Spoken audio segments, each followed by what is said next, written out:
Whatever you got inside your chest, put it out on this field, man. Play with heart. Play with dignity. Let's go, man. We got some games left to play. We got to show this league what we're about. Let's go. Heart, man. Heart on three. 1, 2, 3. Heart. All you got. Brent Selleck leading the Eagles in midfield, and on the sideline, Andy Reid making changes as he's going along. Started off oh so well for the Eagles this year, winning 3 of the first 4, although they did turn the ball over a lot, and 0-8 since their longest losing streak in 42 seasons. Dick for Greg Schiano and the Buccaneers, a little bit of a different story. They start off the season slow. They're not running the football effectively. Josh Freeman doesn't look like a franchise quarterback. 5-3 since, running the football extremely well, and Josh Freeman's on fire.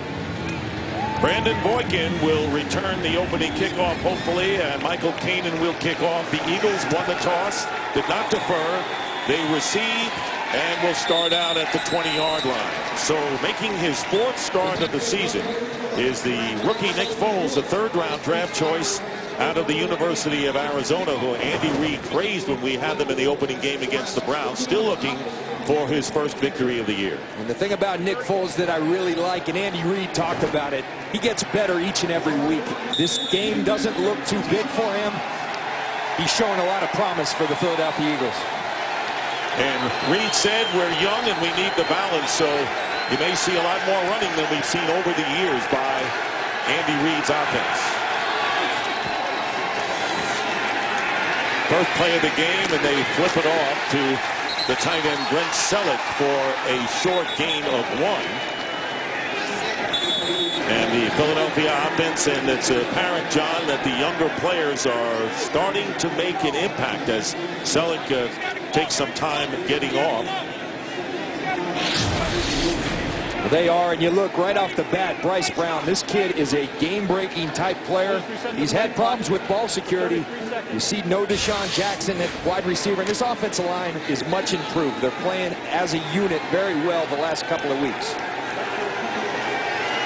And Damaris Johnson, undrafted rookie from Tulsa, in at wide receiver. There are 4 wideouts lining up for the Eagles on 2nd and 9.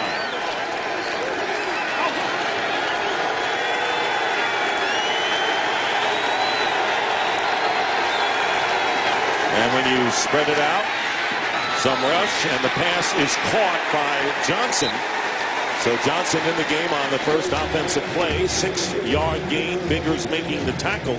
Taking a look at the Buccaneers defensively, you can't get a bigger contrast, John, between defense against the run and the pass, can you? No. How about best and worst? They sell out to stop the run. As a consequence, they give up a lot of pass yards. But Nick Foles, smart young kid, he says, number 20 back there, he's a pretty good player. I got to be alert of where he is at all times, speaking about Rondé Barber. 3rd and 3. Roy Miller out with the head injury. Gary Gibson starting at defensive tackle for the Bucs. 3rd down and 3. And with plenty of time, and time runs out, and it's Gerald McCoy who comes in for the sack. McCoy's 4th of the year. And that will force the Eagles to punt, a loss of 10. This has been a problem for the Tampa Bay Buccaneers. Only 18 sacks on the season. It starts right here with Daquan Bowers. He's going to get a good rush off the edge. It forces Nick Foles to step upfield. And Gerald McCoy with his 4th sack of the season. They've struggled. They've affected quarterbacks. They have not finished well. That's a good start for the Buccaneers. Matt McBriar will be kicking inside the 5, and Roscoe Parrish. And a great kick by McBriar sends Parrish back inside his 20. That was a 66-yard punt. A great kick that time, and Parrish is tackled right at the 35-yard line by Akeem Jordan. So Tampa Bay going on attack, and has been a pretty good one. And despite the 2 losses in the last 8 games, pretty good ratio there. 18 touchdowns, only 4 interceptions for Josh Freeman. And you know what's incredible about those 4 interceptions? This is an offense that throws the ball downfield, so you take a lot of inherent risk. But Josh Freeman's been able to do that, at the same time protect the football extremely well.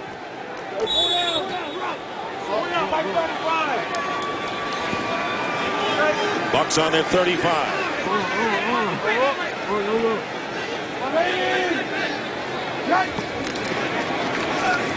And they miss the handoff, and Nearly disaster for Tampa Bay, but Doug Martin grabs it. Martin went right past Freeman on the handoff. They'll lose 4 and be happy to lose only 4. Simple draw play, and I think the rookie Martin a little anxious. He didn't take the delay step necessary on the draw. Josh Freeman can't get the ball around quickly enough.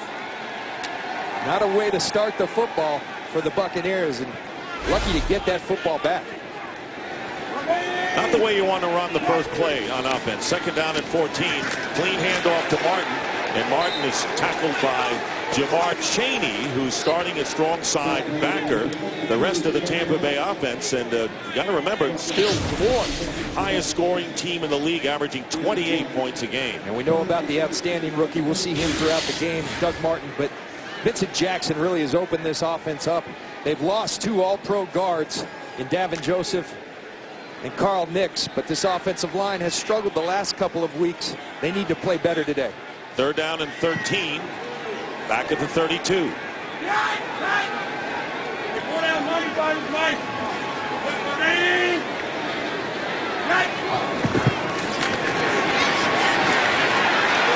Freeman has to dump it off to DJ Ware, and he's going to lose some yardage. So good coverage by both teams in the secondary on the first possessions.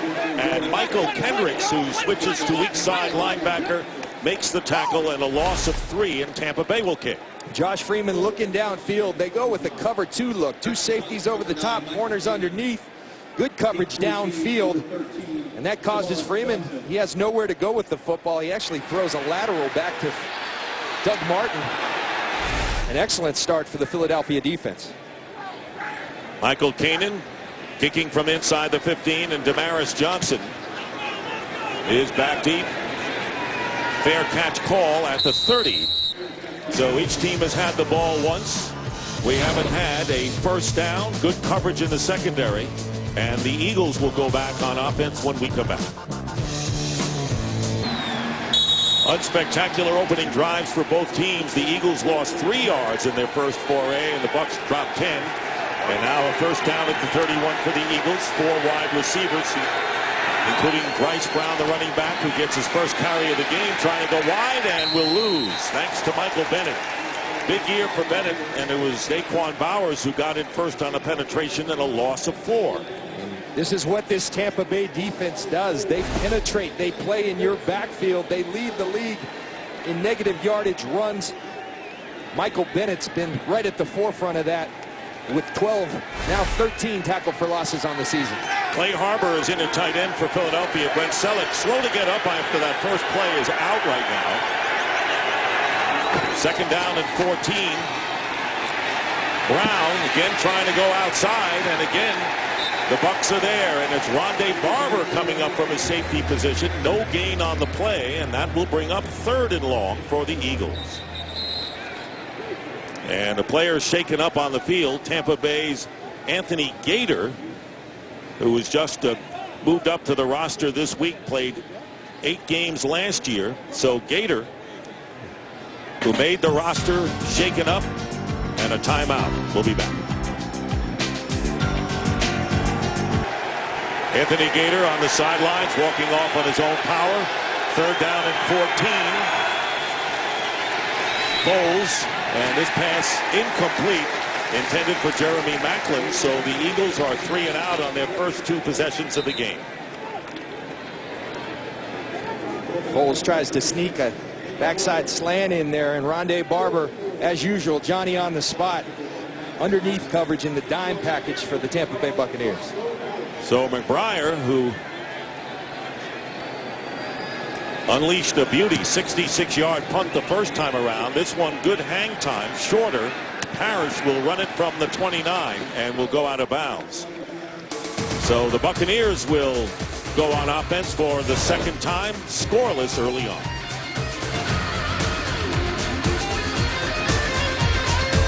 Well, it's a beautiful day, and a beautiful day to jet ski, although I wouldn't recommend this if you haven't practiced it maybe 100 times. Dick, I didn't know they had the camera on us yesterday. Well, that's why I held on. It'll be 1st and 10 for the Bucs at the 35. They lost 10 yards in their first possession before they punted after 3 plays. Play action. Freeman quickly pass, and it's nearly intercepted by Dominique Rodgers-Cromartie. Well, he really cut in front of the intended receiver, Vincent Jackson. And a really nice play by Rodgers-Cromartie. He comes up, going to press Vincent Jackson, and then cut underneath him. Turns around, gets his head around. Well thrown ball by Freeman. Just a really good play by Cromartie. 2nd down and 10. Bucs have won 5 of their last 8.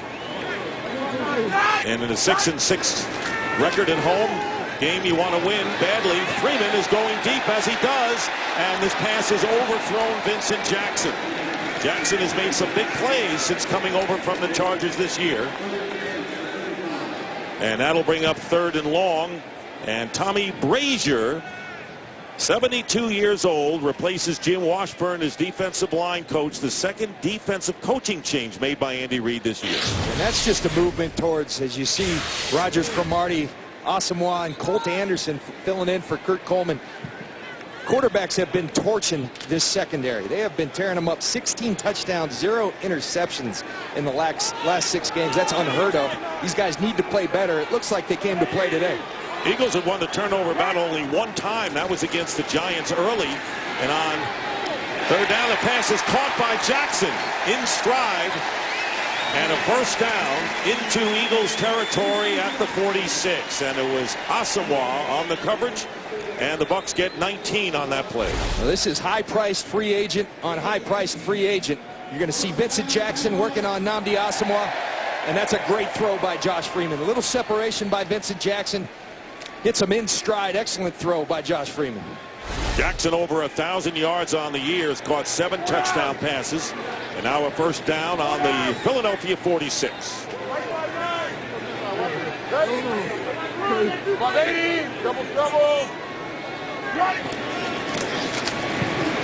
Martin straight ahead. What a rookie year he's had as he picks up 3 yards.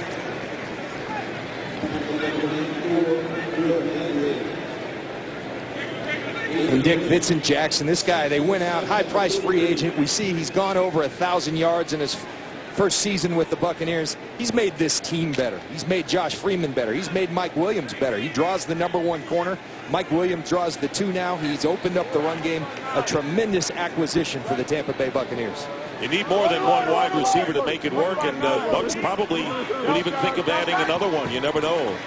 Never have enough as Martin gets the carry, breaks a tackle, and gets inside the 40, where D'Amico Ryans joining the Eagles after a distinguished career with the Texans. 3-yard pickup there. 8.5 minutes to go in the 1st. And it'll be 3rd down and short. The Bucs operating from a little bit of a sugar huddle, choosing not to go back and huddle. Calling the plays at the line of scrimmage. One of the things they'll see with Vincent Jackson, they move him all over the field. He's outside right now. We saw him earlier at the #3 position. They got a bunch up top opposite of Vincent Jackson. 3rd and 3. Freeman going to the outside and overthrows Mike Williams. And that'll bring up 4th down. So he tried to go short to Williams. And punting situation coming on after the Buccaneers do get into Eagle territory. Yeah, and I think the only criticism of Josh Freeman, when you look at his statistics, he's a 55% passer. Now, a lot of that is dictated by the fact they throw downfield so much. He's never going to be a 65% passer in this offense, but he's got to get up to that 60% to become a big-time quarterback. And John, this is where Michael Kanan earns his money, by trying to punt and keep the ball in the field of play. And Damaris Johnson is there, and he'll succeed. Fair catch called inside the 15. You saw Johnson return a punt 98 yards against Dallas, the last score of last week's game. Eagles were 3 and out in their first 2 possessions of the game. They'll start this drive from their 14. Trying to break an 8-game losing streak. Clay Harbor is in at tight end.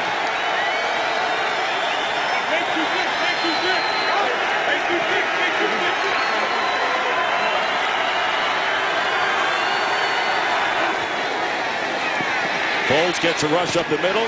and completes the pass to Riley Cooper, who may have a first down. So Harbor has been in since Brent Selleck was hurt on the first play. For more, Jennifer Hale.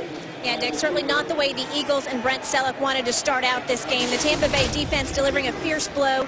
The Eagles training staff evaluated Brent Selleck and has now confirmed he does indeed have a concussion, which means we won't see him the rest of the game, Dick.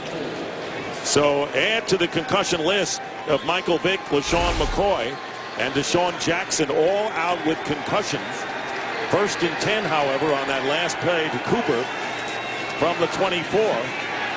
And Foles' pass incomplete. The receiver Cooper fell down, and E.J. Biggers knocked it away. You see the immediate adjustment for the Eagles, Dick, without Selleck, is they're going to 4 wide receivers. Levante David right here going to come on the cross dog. You'll see that a lot from the Buccaneers. The kid's an excellent football player. Reminds me of my old teammate Derek Brooks. That's high praise. And you're not saying it because he's standing next to you up here. I know that. Booker McFarland right with you as well. Surprised you're not wearing the jersey, John, but I know you're working. Job to do. The 2nd down and 10 from the 24. Here's Bryce Brown, and Bryce Brown goes nowhere. Gerald McCoy, who had a sack already in this game, stops Brown after a gain of 1. Bryce Brown, 347 yards and 2 starts. There's Gerald McCoy right here. He's an excellent football player. My only problem with him, he doesn't make enough plays. To become a great player, he's got to finish. And you see that football with Bryce Brown. That ball is loose. The Buccaneers know it. They're going to go after it. He's had 3 fumbles in the last 2 games. He'll have more if he continues to carry it loose like that. 3rd down and 9. There's the pressure on Foles, and he doesn't get away.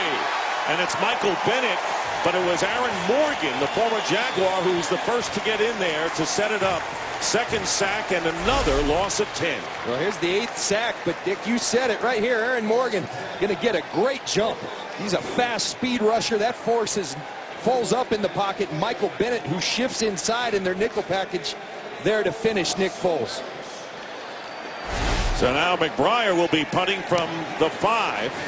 And a low kick, and Roscoe Parrish is going to let it bounce. And the Buccaneers will have good field position just about the 40-yard line. With under 6 minutes to go, the Tampa Bay Buccaneers defense. In their offense this year, defense so far in this game.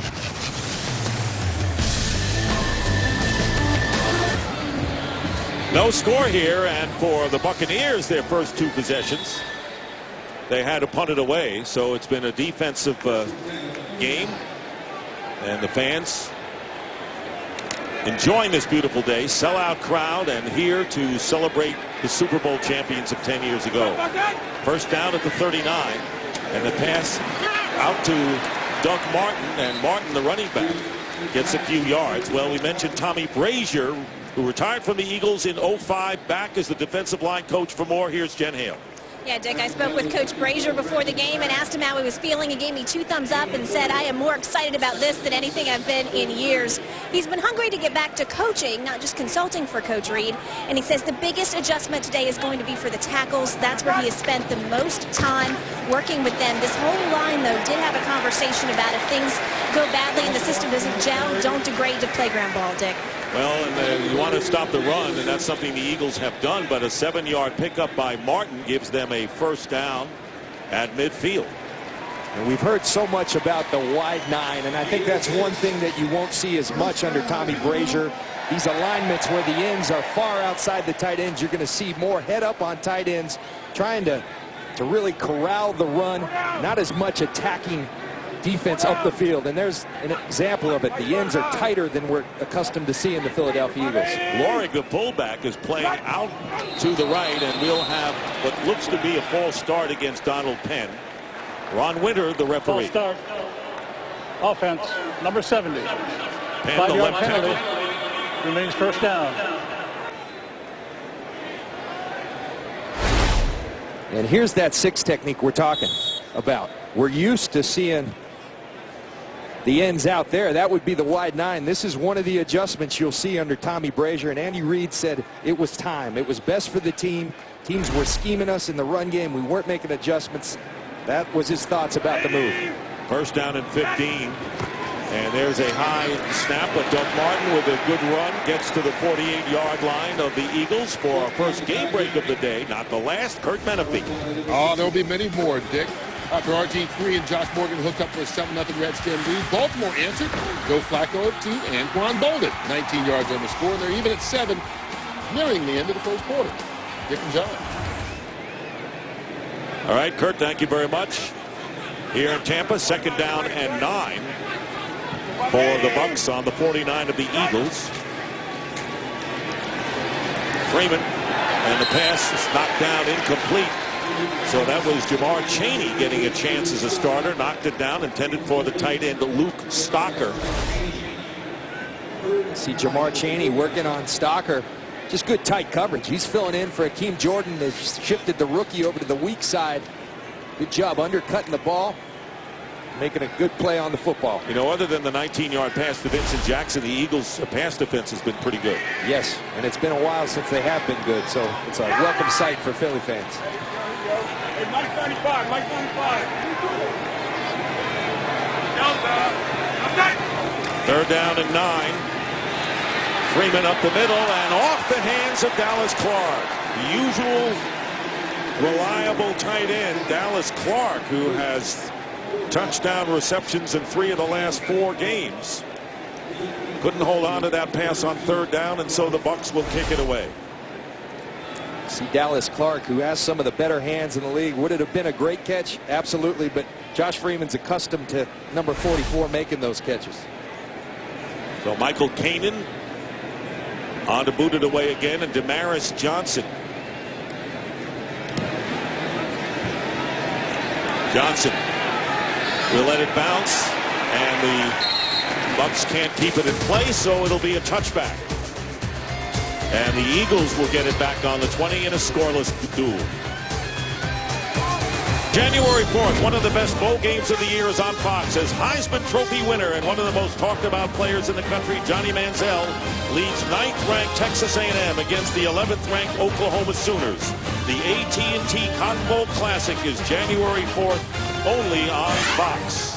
First freshman to win the big one. Johnny Football, what a nickname and what a player. I've only seen him play once this year, but it was the one to watch. It was against Alabama. He took that game over and beat the best team in the country, or excuse me to Notre Dame fans, beat one of the best team in the country almost on his own.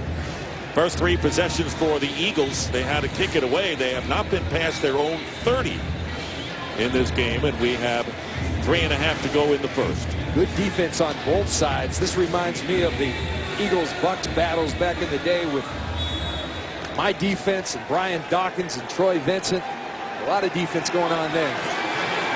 Your kind of game, especially -6 for Philadelphia when you played. Good that you're neutral now. First down, and the handoff is to Bryce Brown. And the Buccaneers have been able to corral him when he goes outside. This time Michael Bennett got to him first. And no gain on the play. See Bryce Brown. We talked about the ball security issues, but there's so many positive things about this young man. First of all, an outstanding young man. Came and visited, very intelligent. Got a great story. Didn't play much in college. Actually made his first start when he made it with the Eagles a couple of weeks ago. First one since high school. Boy, and he really made it happen. 2nd down, and here is Jeremy Maclin on the wide receiver screen. Gets about 4.5 yards. So Bryce Brown, rookie from Kansas State, 7th-round pick. Here he is. You just watch. You see the vision. You see the speed. That's the problem. You see that loose ball, the ball out there. Guys in this league, they see something like this, they go after it. But I mentioned there's so much positive. There's the fumble that happened against the Cowboys. This guy is a game-breaking player. Speed, strength, vision, everything you want in a running back. By the way, Anthony Gator, who's shaken up back in the secondary for the last couple of plays for Tampa Bay. And here is Foles off balance, and he completes the pass to the 42-yard line to Riley Cooper. So Cooper, a local kid from Clearwater Catholic High School, grabs it for 16. Riley Cooper, I talked to him on the field. He said he used to come to these games in Tampa as a fan, and now he's making plays. And I think the emergence of Riley Cooper is really a positive sign for the Eagles. They've got smaller receivers in Deshaun Jackson and Maclin. He gives them a different body type, Nick Foles really likes throwing to him. Had a touchdown catch against the Cowboys and a first down. And here is Bryce Brown again trying to go outside. And Rondé Barber was the last to get him with help from Ahmad Block. No gain there. So Brown has not gotten unleashed yet. Well, here's earlier in the game, Dick, and you just watch that football. That ball's loose. Bryce Brown, to rectify that problem, has been meeting with Deuce Staley, the old Philly running back, on the coaching staff. They've been watching film of Adrian Peterson, who back in his rookie year had a fumble problem. Adrian Peterson has addressed it. There's Deuce Staley. They're trying to get him high and tight, they say. 4 points of pressure. Keep that ball high and tight. The message hasn't got across, particularly in traffic. They want him to do it. He's fumbled 3 times, but this is going to be a pass downfield. And it's overthrown to rookie Marvin McNutt, who entered the game. Rookie from Iowa. And Daniel Tionesheim putting the pressure on. And, you know, Tampa Bay does put pressure on, even though, as you mentioned, not a lot of sacks this year. Not a lot of sacks this year. They've got 2 today, but they do affect quarterbacks. They rush, they hit quarterbacks about as much as anybody in this league. 3rd and 10. The Eagles are 1 of 4 on 3rd down conversions so far.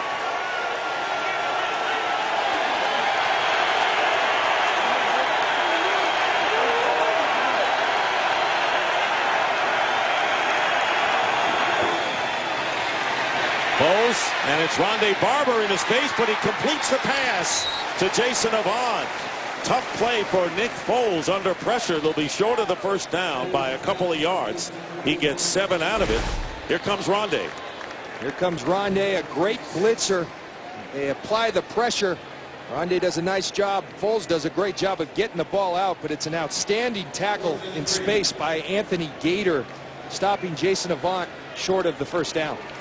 So once again, 4th down, and the Eagles punting for the 4th time. Matt McBriar will kick it away, and once again, Parrish is back deep. And this one, see if anyone got a hand on this one, because this looked like it might have been deflected at the line. Not sure about it, and the punt goes out of bounds. So the Eagles, who have lost 8 in a row, 3rd longest single season losses. And how long has it been? Well, 70 days since the Eagles' last win. Phillies beat the Nationals since then. The Giants swept the Tigers since that last victory by the Eagles. Barack Obama was re-elected president of these great United States, and last night Johnny Manziel became the first freshman to win the Heisman Trophy. A lot happened, John. Translation, been a long time.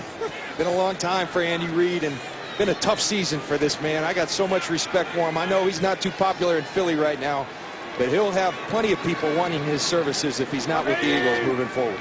Bucs starting from the 23 in the scoreless game. Here's Doug Martin, and Martin head down. Really, he has that ability.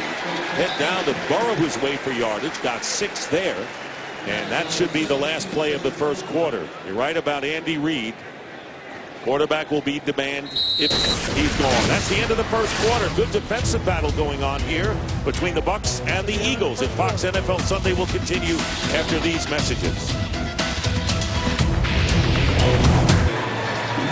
Taking the world by storm, Gangnam Style.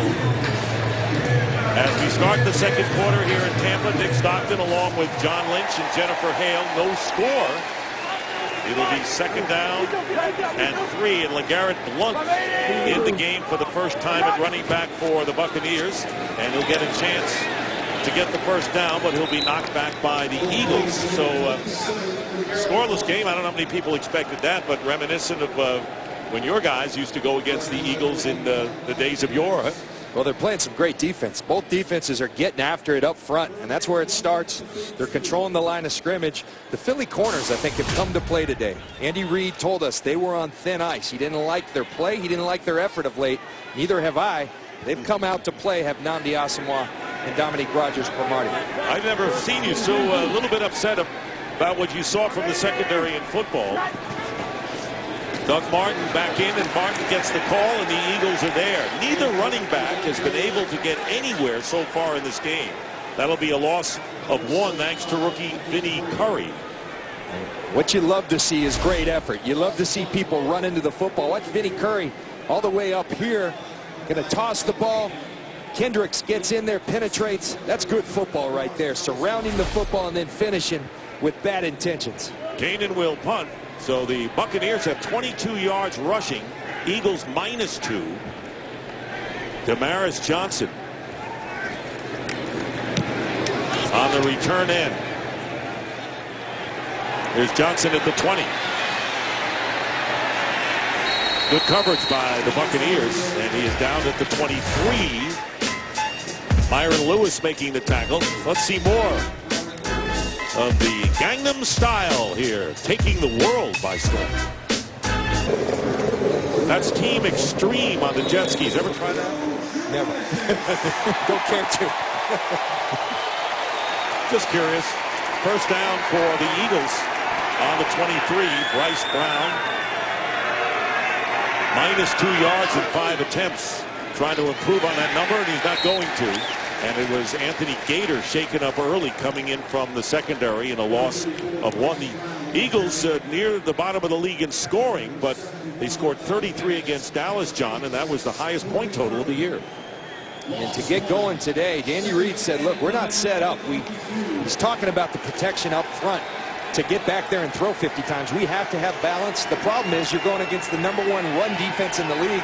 And we see right now the Tampa Bay defense is playing the game in the Eagles' backfield. And Foles will go down, and Theo Nesheim comes in untouched up the middle for the 3rd sack of the game, and we're still early in the 2nd quarter here. Theo Nesheim, they're a stunning defense. He's going to come underneath King Dunlap. That's just bad protection by Dunlap, who's filled in and been playing well of late, but filling in for Jason Peters, who was hurt before the season ever started. A long list of injuries for the Philadelphia Eagles. And let's not forget Theo Nesheim getting a chance. Adrian Claiborne out with the knee, went on IR in September. So that's the story under Nick Foles so far. 3rd down and 17. Tries to get some of it back, and he does, to Jeremy Maclin, who is tackled at the 30. And it'll be 4th down and another punt coming up for Philadelphia. We've seen a lot of the punters. Both defenses, as we've chronicled, playing outstanding defense. Really playing hard, playing good football, running to the football, hitting people. Well-played defensive game thus far. This will be the 9th punt of the game. Each team has managed 2 first downs. So Matt McBriar will kick, and Parrish to receive it. And here's Parrish inside the 20. Here's Parrish getting a chance here. And Parrish spinning his way, still on his feet. And goes out of bounds at midfield. Good return of 31 yards by Roscoe Parrish, the former Buffalo Bill.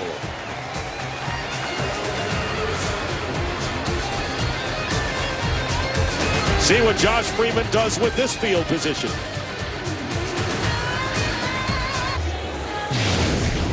Back here in Tampa, ball control virtually even.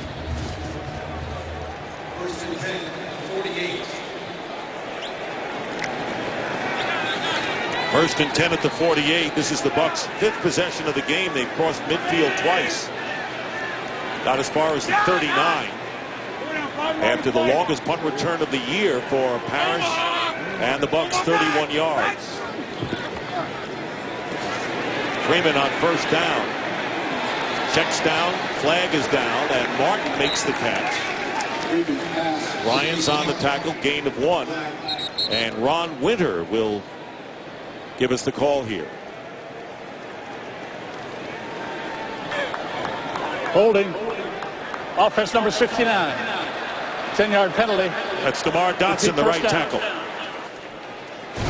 Dick, that Philly defense, we talked about them playing better. But last week it was not good, and you talked about me being upset.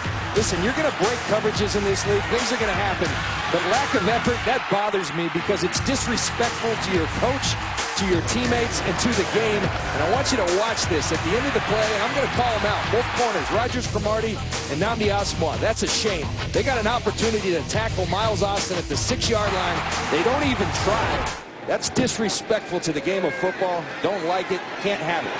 And they dump it off to Martin, but Fletcher Cox is there, and there'll be a loss that time of 6 yards. And when you mentioned that to Andy Reid, he kind of nodded his approval of your observation, and he respects you, and we know that for years. And that's why he said, and you pointed it out, that those corners are on thin ice. They're on thin ice. He let them know this week. He talked to them both. He told them so.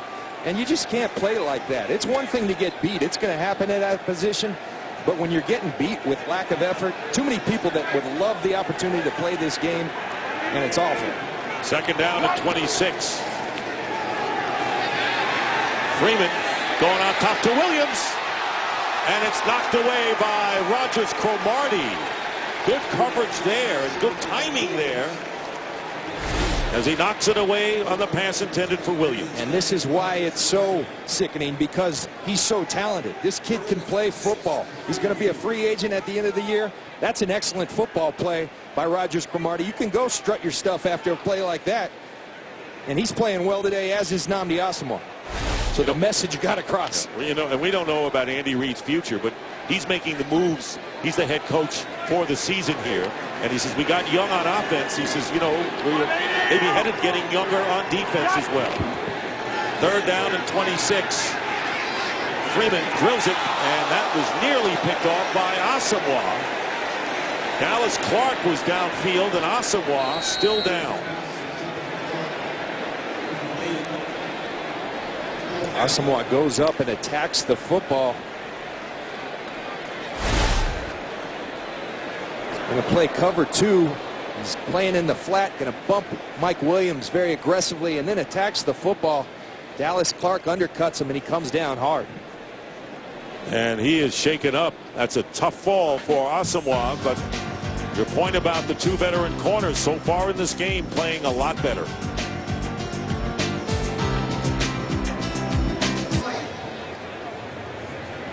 Back here in Tampa, and Nnamdi Asomugha, who went high to break up that pass, first covering Williams and then coming over to defend against Dallas Clark. This is what occurred. Dallas Clark going for the football, kind of undercuts Asomugha, and he just takes a really hard fall. You see that left arm get caught underneath, the head hit the ground. And the fans showing their appreciation for Asomugha getting up. Outstanding play by Asomugha. Veteran coming over from the Oakland Raiders and very much in demand. And the league just does not play around with these concussions, those type of things these days. You mentioned it earlier. I mean, this is a team that has been ravaged. Michael Vick, Deshaun Jackson, LaShawn McCoy, Selleck earlier today, and now Asomugha. Not just players, but some of their best players. Yeah, the top 3 offensive players. The quarterback, Vick, McCoy, the running back, and Jackson, the wide receiver. So Michael Kanan will punt again, and Damaris Johnson on the 20. Chance to get some yards, and he does. He's tripped up. And a flag is down as well. Back on the 30, where the punter was, and Andrew Economos.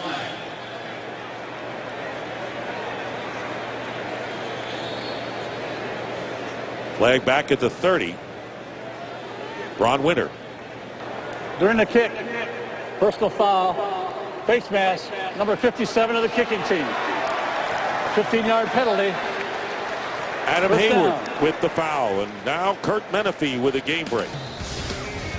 Andy Dalton and the Bengals had a 10-3 lead, but that was before he threw the pick. The Brandon Carr ran all the way back to the 27-yard line. DeMarco Murray, back for the first time in 6 games, took it in from a yard out, tied things 10 apiece. That's where they stand right now in Cincinnati. Dick and John.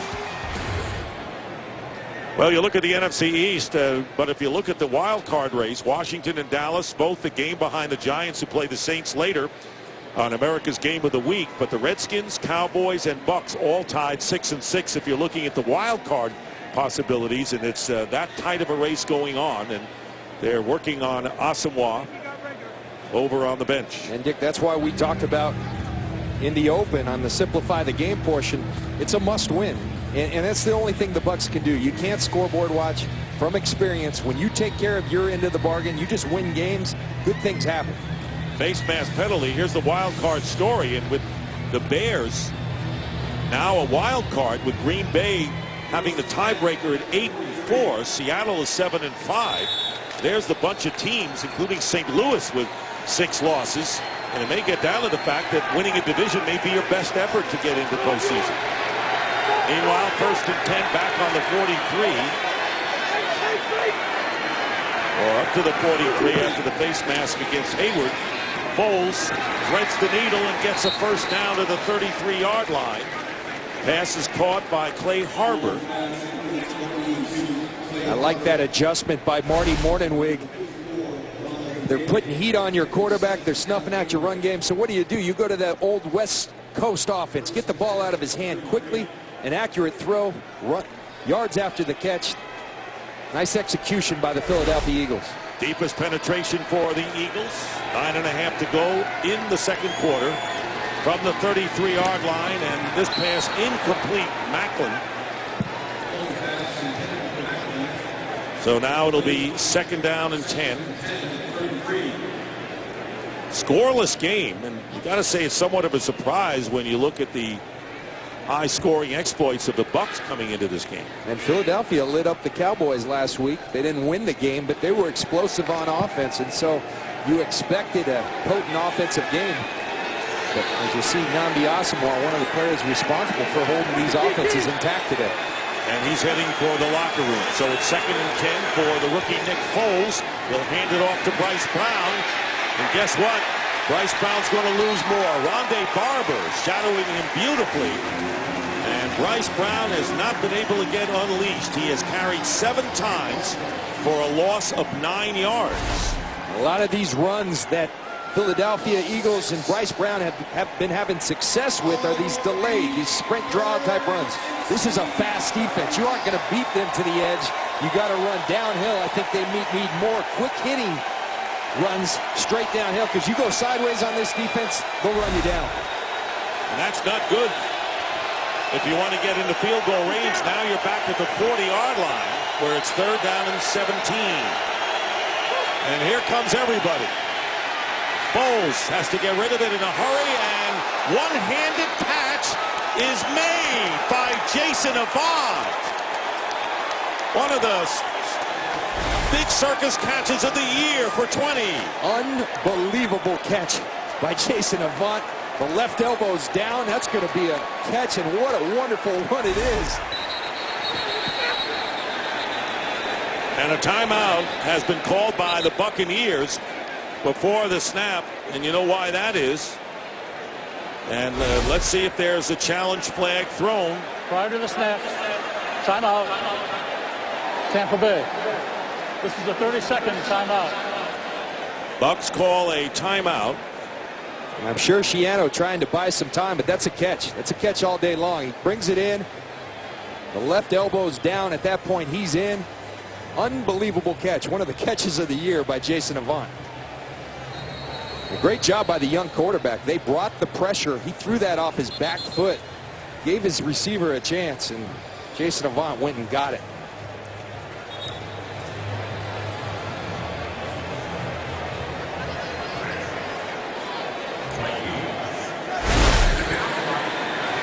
What a catch by Jason Avant, and it looked like Schiano had sent 11 men in against him.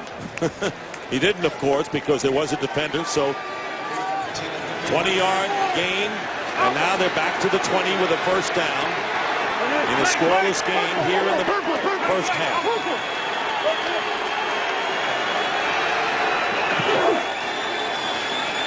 Here's Brown. And Brown, with his best run of the day, gets another first down inside the Bucs 10.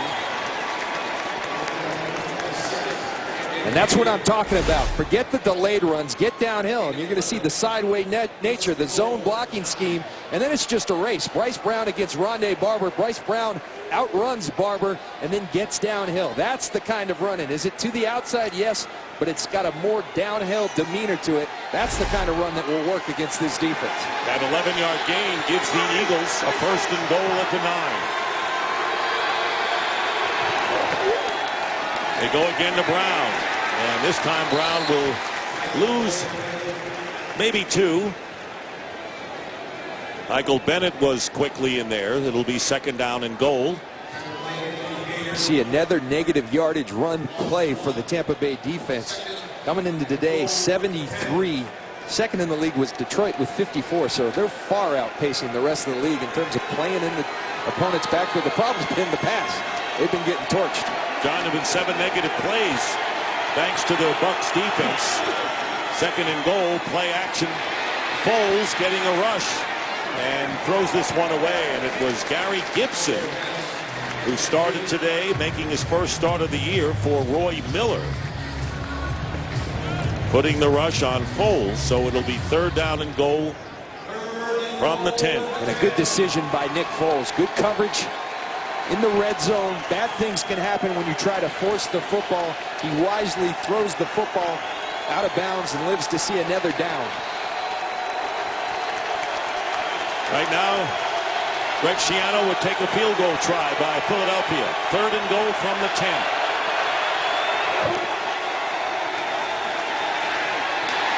And the pass, great pressure on, incomplete, and it was Michael Bennett that time. And it's beginning to look like the Buccaneers can come on at will against Nick Foles. These guys came to play. The up front guys for the Tampa Bay Buccaneers, McCoy, Michael Bennett.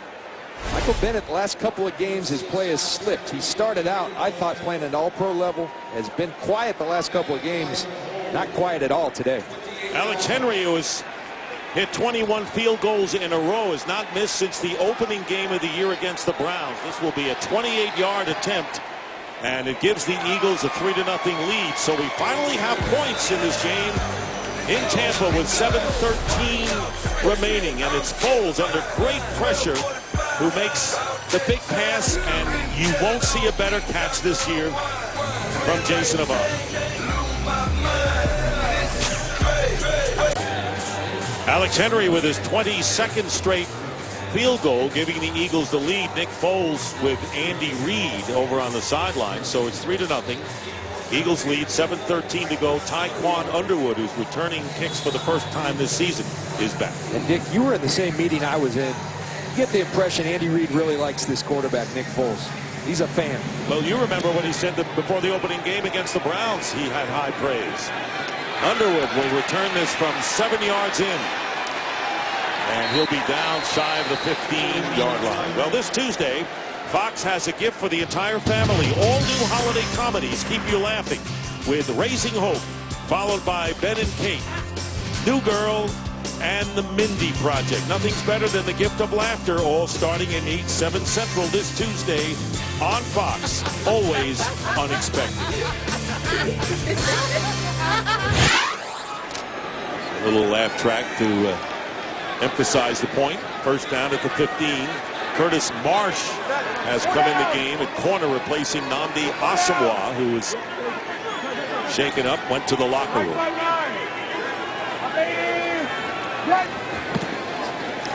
Here's Martin, and Martin gets out to the 20-yard line. For more on Asomugha, let's check in with Jennifer Head. Well, Dick, Eagles trainers are evaluating Nnamdi Asomugha for a neck injury, which makes sense. He never removed his helmet on his walk to the locker room. He also suffered a bruised thigh and is now questionable to return. All right, Jen, thank you very much. So the beat goes on as far as Eagle injuries.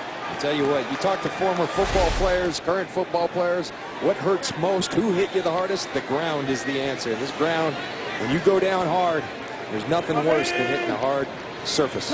Eric Loring goes wide to the right, the fullback. And here is the pass, and Dallas Clark with a great catch with the hit as well. And a great catch by Clark. Cromartie on the defense and a gain of 19. I think that's just good football on both sides.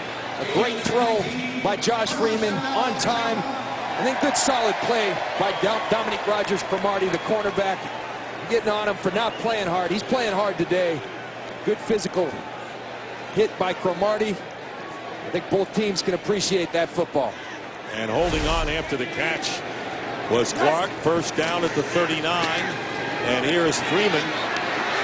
Gets the pressure. And the pass closer to an Eagle than to a Buccaneer. And it was Kendricks defending Martin downfield.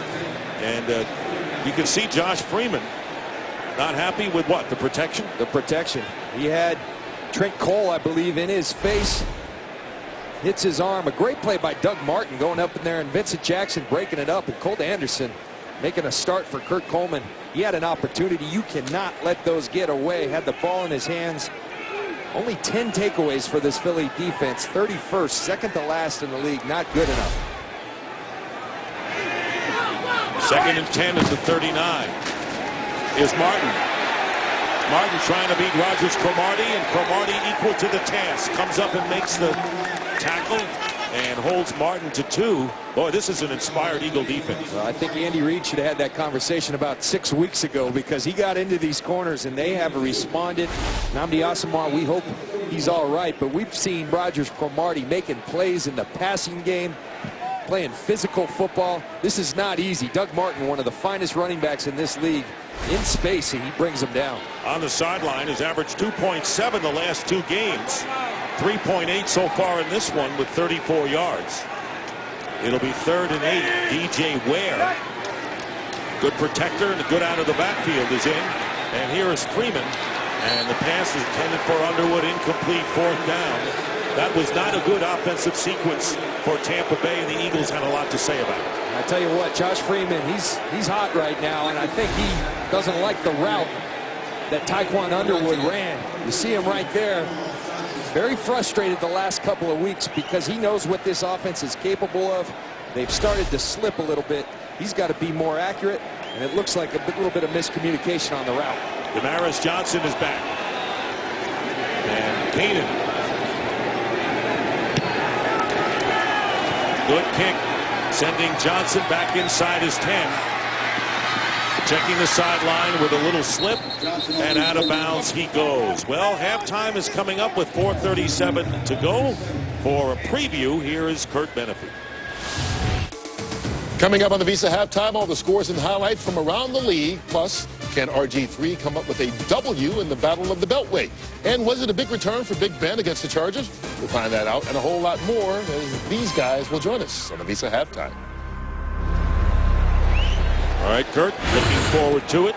There is the head coach and the quarterback going over some things. Freeman so far 4 for 13, only 36 yards. Meanwhile, the Eagles with a first down on the 20. Foles on the slant, completes to Riley Cooper. And he is hit immediately by E.J. Biggers. Gain of 6.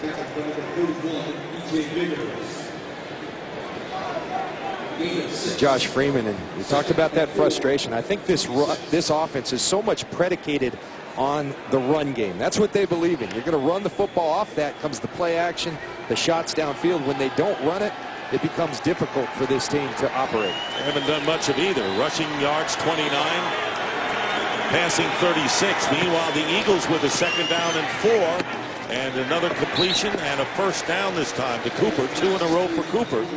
He gets 5 this time. And you can feel the rhythm start to be established for Nick Foles in this Philadelphia Eagle offense. They're throwing. I think the adjustment they made was quick throws, getting the ball out of the young kid's hands, and his receivers are doing some good work for him.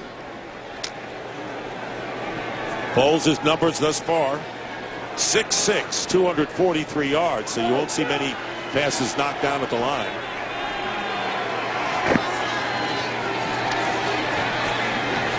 Completes another one, this time to Damaris Johnson, who breaks away from a missed tackle and gets a first down out to the 45. Rondé Barber makes the tackle, and so pecking away this time. 14 yards for Andy Reid's club. And the Eagles, who lead 3-0, and under 3.5 to go in the first half. And this Damaris Johnson, this guy's an exciting football player. He went 98 yards on a punt return at Dallas last week.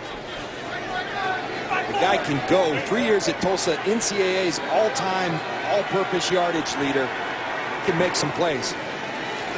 Foles swings it out to Bryce Brown. Looks like Brown slipped a bit and will end up with a couple of yards. And you mentioned Damaris Johnson, that 98-yard punt return was the longest in Eagles history, and they've got quite a history. Hard to take a punt much longer than that. I mean, that thing's backed up, but this kid, he's a game-breaking player. I talked to David Culley, their receiver coach, on the field. He said this kid's starting to open up some eyes. Second down and 8. Here's Brown. And Bryce Brown, tackled by Levante David, who had his first career interception last week against the Broncos, picking up 4 yards. And he had it against Peyton Manning with it. And we talked to Levante about where you putting that ball. And he said that one's special. That one's going on the display list. And an outstanding rookie is Levante David. Dion Lewis will come in at running back. Bryce Brown gets a breather, and it'll be longer than you think. We're down to the 2-minute warning here in Tampa. First of all, good news, Don. The Asawa X-rays on his neck are negative, and teams have had a long ways to go on third down so far in this half. Not so for Philadelphia here. It'll be 3rd down and 4 following our 2-minute warning. The ball at the 49 of Tampa Bay. Bryce Brown, he got a breather. With the 2-minute warning is back in there. In motion, Damaris Johnson. A lot of receivers on the right side for Nick Foles. And Foles downfield, and an open man is Jason Avant. And Jason Avant, who made a sensational one-handed catch, was all alone back at the 10, and it'll be 1st down for Philly. You talk about getting better. Nick Foles gets pressure from both sides, Morgan and Bennett. And 2 weeks ago, he tries to escape outside. This time, he trusts the pocket, as he said he had to do. That extends the play. He keeps his eyes downfield. He finds Jason Avant. That's great quarterback play by Nick Foles. And you see both feet down for Jason Avant. That's a 39-yard play. And one thing we know about Nick Foles, he can ad-lib with the best of them, it seems. 1st and goal for the Eagles. Dion Lewis has come in at running back. And here's Foles seeing open spaces. And Foles trying to get into the end zone. And he does. A touchdown. A 10-yard touchdown run for Nick Foles, and the Eagles have taken a 9-0 lead. I'll tell you what, he didn't look like Bryce Brown. He wasn't as fleet of footage you'd like to see, but he got there, and if they're going to give it to him, they fake the run to the left. The entire Tampa defense goes there, leaves a wide open field for Nick Foles. You could see he didn't want to run, but finally he had no other choice, and he does for a touchdown. And it's 9-0 now, and Alex Henry will try to add the 10th point. So the combination of Foles and Avant playing major roles in the 2 scores of the Eagles so far. And with 1:40 to go in the half, it's the Eagles trying to break an 8-game losing streak, leading the Buccaneers 10-0. You're going to see all this pressure from the Buccaneers.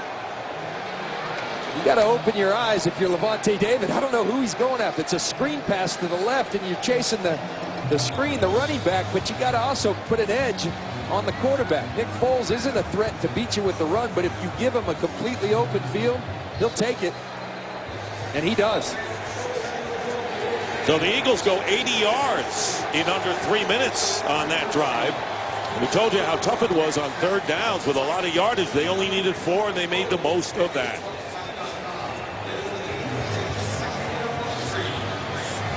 The block, and there comes Foles. Jeremy Maclin with the block that time, and a good one.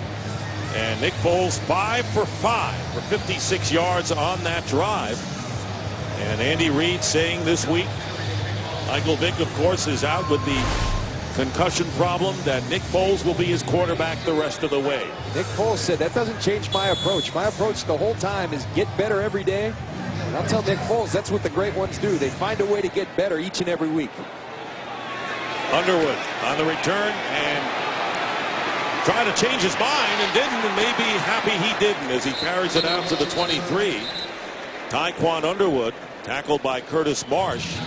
So Foles, who is now 14 of 20 for 154 yards, and that's his first career rushing touchdown. And the Eagles looking to break the losing streak, and now the Bucs furrowed brows defensively, John.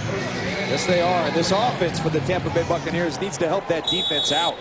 Josh Freeman, he's got to get going. These receivers have to step up. Vincent Jackson been very quiet, only 1 catch. It's time to deliver for the Tampa Bay offense. Bucs have 2 timeouts remaining. 1st down from the 23.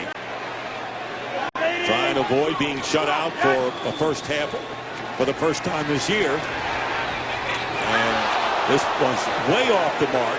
Kendricks defending Dallas Clark and not even close. This is a Philadelphia defense that has given up a high percentage of throws to every quarterback the last 6 weeks. And here Josh Freeman now sitting at 4 for 14 on the day. Again, miscommunication between Freeman and Dallas Clark here. And a really good play by the linebacker, Kendricks. Only 36 passing yards for the Buccaneers compared to 127 for the Eagles. It'll be 2nd and 10. Freeman gets good protection, and this one caught by Jackson. Vincent Jackson in stride. And a first down into Eagle territory as Nate Allen makes the tackle. And a gain of 25. That's what you do. When you're struggling, you go to your best player. And Vincent Jackson has become that on this offense for the Buccaneers. Not quite in Eagle territory. They're at the 48. Freeman goes down, and a flag goes down, and 2 go down. 2 penalty markers down. Fletcher Cox coming in on Freeman, and that'll be the first time the Eagles have gotten to Freeman today for a sack.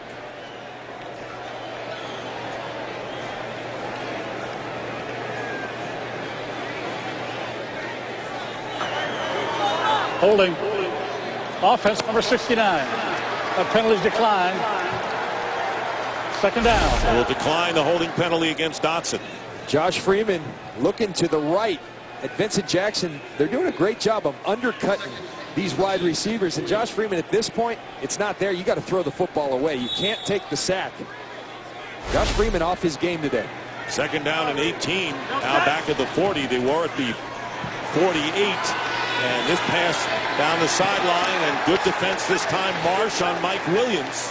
Boy, this has been a terrific first half for the Eagles secondary. 3rd down and 18 with 52 seconds left in the half. See Curtis Marsh, who's pressed into duty with Asamoah being injured, and that's a good football play. Go up, attack the football. Tough to do against Mike Williams, who's as good as on one-on-one situations as anybody in this league. Well, so far the Eagles are taking heed to what Brent Selleck was yelling in their huddle that we showed earlier. Heart and dignity. They're playing with it today. Bucs still have 2 timeouts left, but they have a 3rd and long here, and they're not going to get away as Freeman is sacked by Cullen Jenkins. And this crowd really displeased with what they've seen from the Buccaneers, especially their offense. Well, whatever Tommy Brazier did in 3 days, it's working, because this D-line's getting after people. You see Brandon Graham come, and then Cullen Jenkins with the finish. And a loss of 3, and now the Eagles, who will get the ball back with 38 seconds to go, use their first timeout of the day. Tommy Brazier, in a distinguished coaching career, 20 years, as we mentioned, as an NFL defensive line coach. And with the Eagles, Falcons, Buccaneers, and Seahawks, old school would be the best way. I guess what else would he be? That's what Trent Cole said. He said, if you're going to play for Tommy Brazier, and Trent did his rookie year, you better come to work. You better pay attention and focus. He strives for the perfect game from his players each and every week. Like Sullivan and Josh Freeman. That's Freeman's story. 5 for 16 with 61 yards. And Kanan will be kicking to Damaris Johnson. 38 seconds to go, and the Eagles will have 2 timeouts remaining. And there is Johnson, and he will be dropped at the 26. Let's zero in on the NFC playoff picture, John. And right now, Atlanta's the only one that's clinched the division title. And Chicago and Green Bay 8-4, and Dallas losing 13-10 to Cincinnati. Bears are losing to Minnesota 14-7. So there are 2 teams that could be headed for a 7th loss, and Atlanta is losing to Carolina, and Baltimore is leading Washington. So right now, it's not bad for Tampa Bay to see a lot of those 6 and 6s on the short end. But as we said, a must-win for them. They got to take care of their business, and they're going to have to turn the fortunes of this game, because they're getting outplayed and outplayed badly in this first half. First down and 10 at the 26. Foles will swing it out to Dion Lewis, and Lewis with Macklin blocking in front of him How about Jeremy Maclin and his block, allowing Foles to score a touchdown, and now Dion Lewis to get extra yards.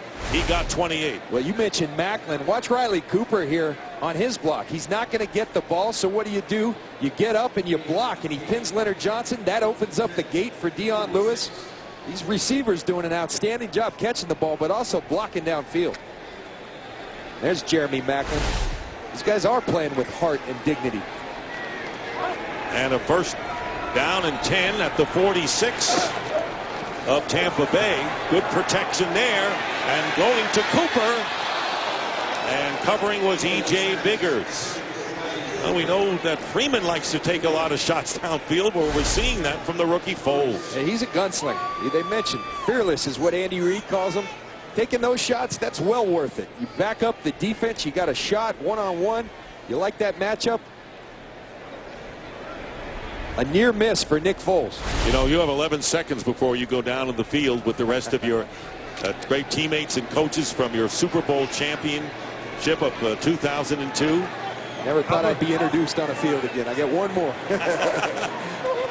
Well deserved. Second down and 10, and the pass is caught by Clay Harbor, and that'll be a first down. Harbor, you remember, came in for Brent Selleck, who suffered a concussion, and a timeout called by the Eagles with 4 seconds to go, and Alex Henry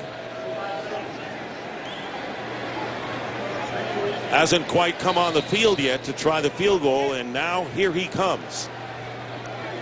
Henry coming on, having kicked one earlier, has 22 field goals in a row. Looking at about a 52-yarder for Henry.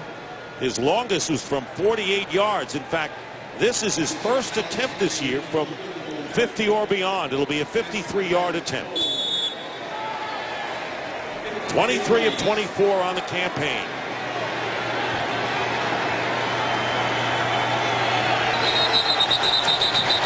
And flags are down. This would just be a critical mistake. Yeah. A false start that by takes the him out of Eagles. it. Oh, my goodness. Really, the 53 would have been a career long for Henry. Now it'll be a 58.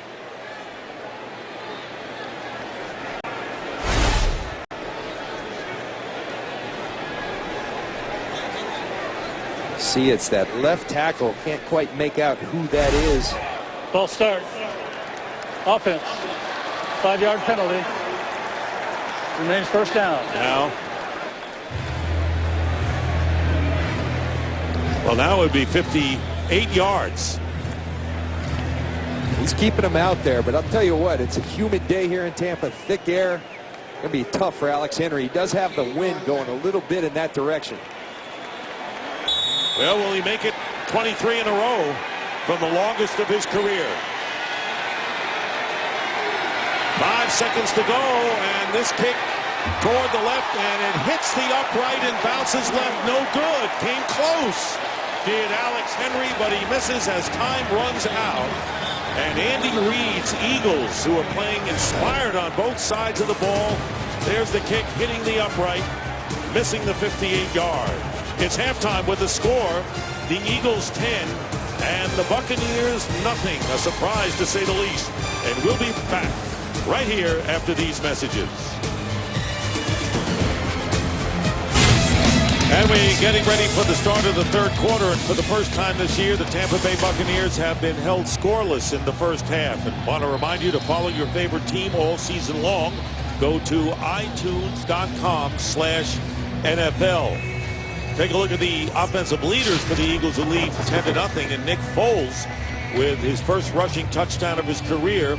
Jason Avant with 2 big catches, one really spectacular, and Bryce Brown 10 rushes for only 5 yards. And we'll send it down to Jennifer Hale. Jen. Well, Dick, Andy Reid tells me he's very proud of the pressure that this Brazier defense is bringing against Josh Freeman. He's noticing a difference, and so is Greg Schiano. He says, yes, some of the techniques are different than what we were prepared for, but his advice at halftime to Josh Freeman was, hey, settle in and don't chase the game, Dick.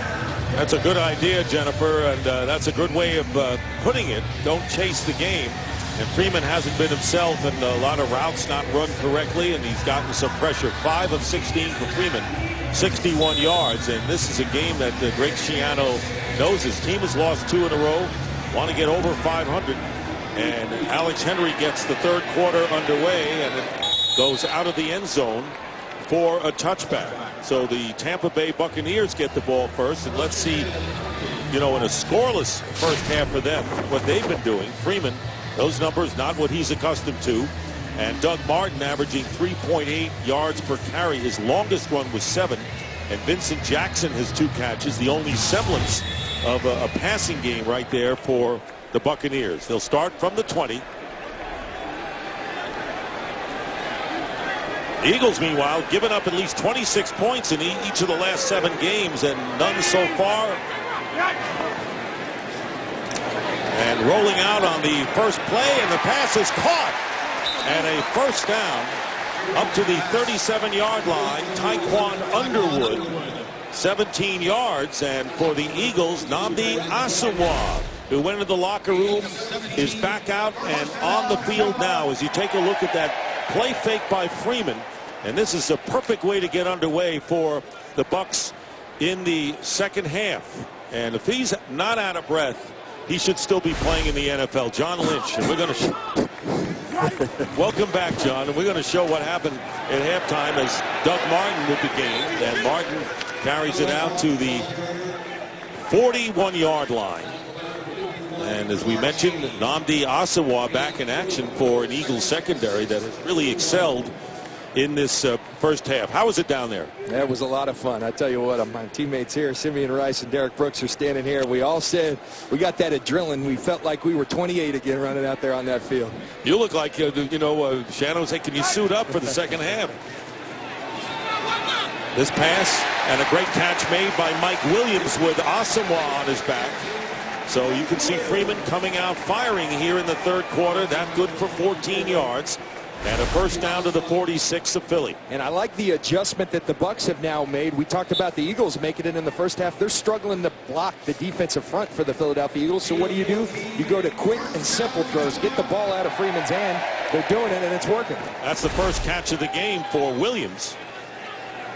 Came in second on the team with 43, and a first down on the 45. Play action. Up the middle. Pass caught at the 41 by Doug Martin. Kendricks, who's playing the weak side linebacker position today. He's normally been strong side, the rookie from the University of California, playing weak side, and Jamar Chaney, the strong side back.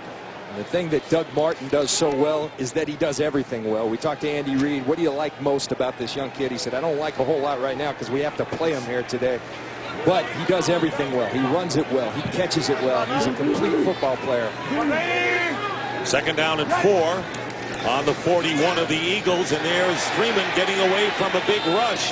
And that pass will be incomplete. D'Amico Ryans didn't give much choice for Freeman but to throw it away. And that'll bring up 3rd and 4.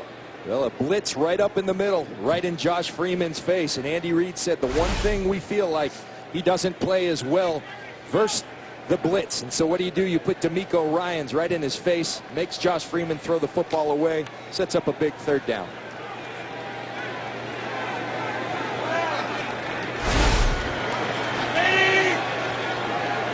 Only 1 for 8, converting 3rd downs for the Bucs today.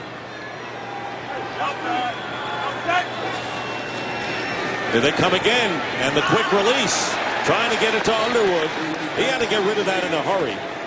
And it was pressure.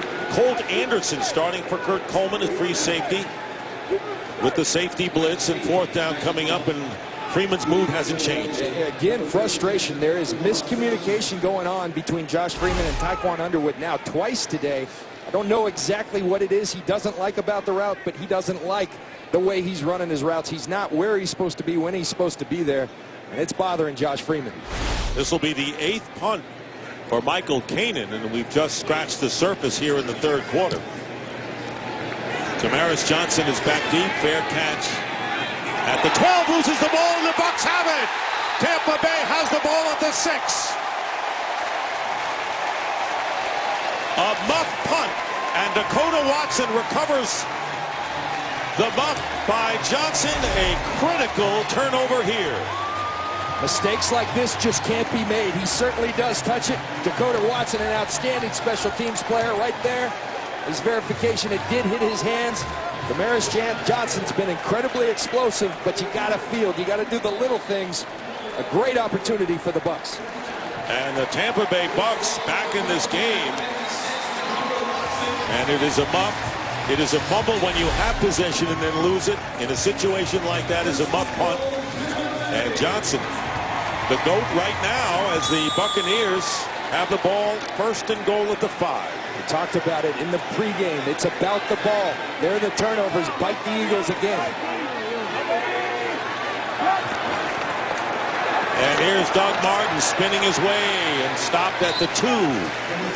2nd down and goal. I've been a part of it so many times. A play like that can turn around the whole feeling of a football team. All of a sudden, people start blocking a little harder.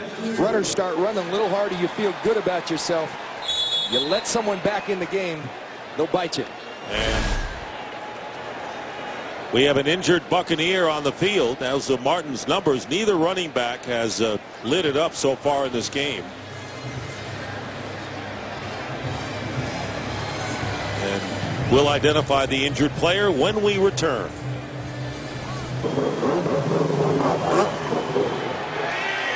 Second down and goal from the 2-yard line. Play fake and the pass and overthrowing Dallas Clark, who was in the back of the end zone. So now it'll be 3rd and goal, and Freeman knocked on his back once again. The Buccaneers trying to take advantage of the first turnover of the game. Muff punt. They had 1st and goal at the 5 and now 3rd and goal at the 2. A missed opportunity because Dallas Clark has space. Josh a little late with it. Throw it right now. You got a touchdown. He holds on just a split second. That allows the coverage to get back, and Josh Freeman has to put the ball over Dallas Clark's head. The injured Buck was Javon Meredith, the right guard. He came out, now back in. 3rd and goal.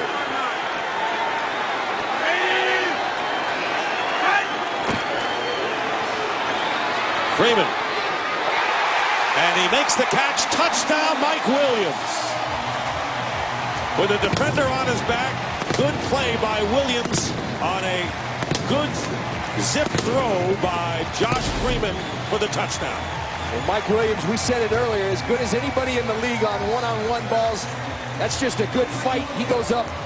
Strong receiver is Mike Williams, a lot like Chris Carter back in the day. Goes up and grips it, plucks the ball with his hands. Great throw by Freeman, giving Mike Williams a chance to go get it, and Mike Williams delivers. And all Nnamdi Asomugha could do is just be behind it and fight for the ball. Williams won the fight, so it's 10-6, and Connor Barth is on for the extra point. And for Mike Williams, that'll be his 7th touchdown of the year, tying him with Vincent Jackson for the club leadership. And Barth's kick is good, and the Eagle lead now is 10-7. Turnover really opening up the doors for the Buccaneers, and Freeman capitalizes it on the 3rd down and goal. And the muff punt by Damaris Johnson, and the 3rd down touchdown pass to Mike Williams from 2 yards out. And the Bucs are back in the game, trailing the Eagles 10-7. Brandon Boykin is back in the end zone. Short kick and picked up by the up man. And bouncing away is Dion Lewis. And Lewis with a good return for the Eagles, bringing it up near the 40-yard line. Well, this was the halftime celebrating the 2002 World Champions. Monty Kiffin, my partner John Lynch, who could play today, and of course John Gruden, the head coach of the team. Please give this group of Tampa Bay players the same support you gave us, and you'll be back. Thanks a lot.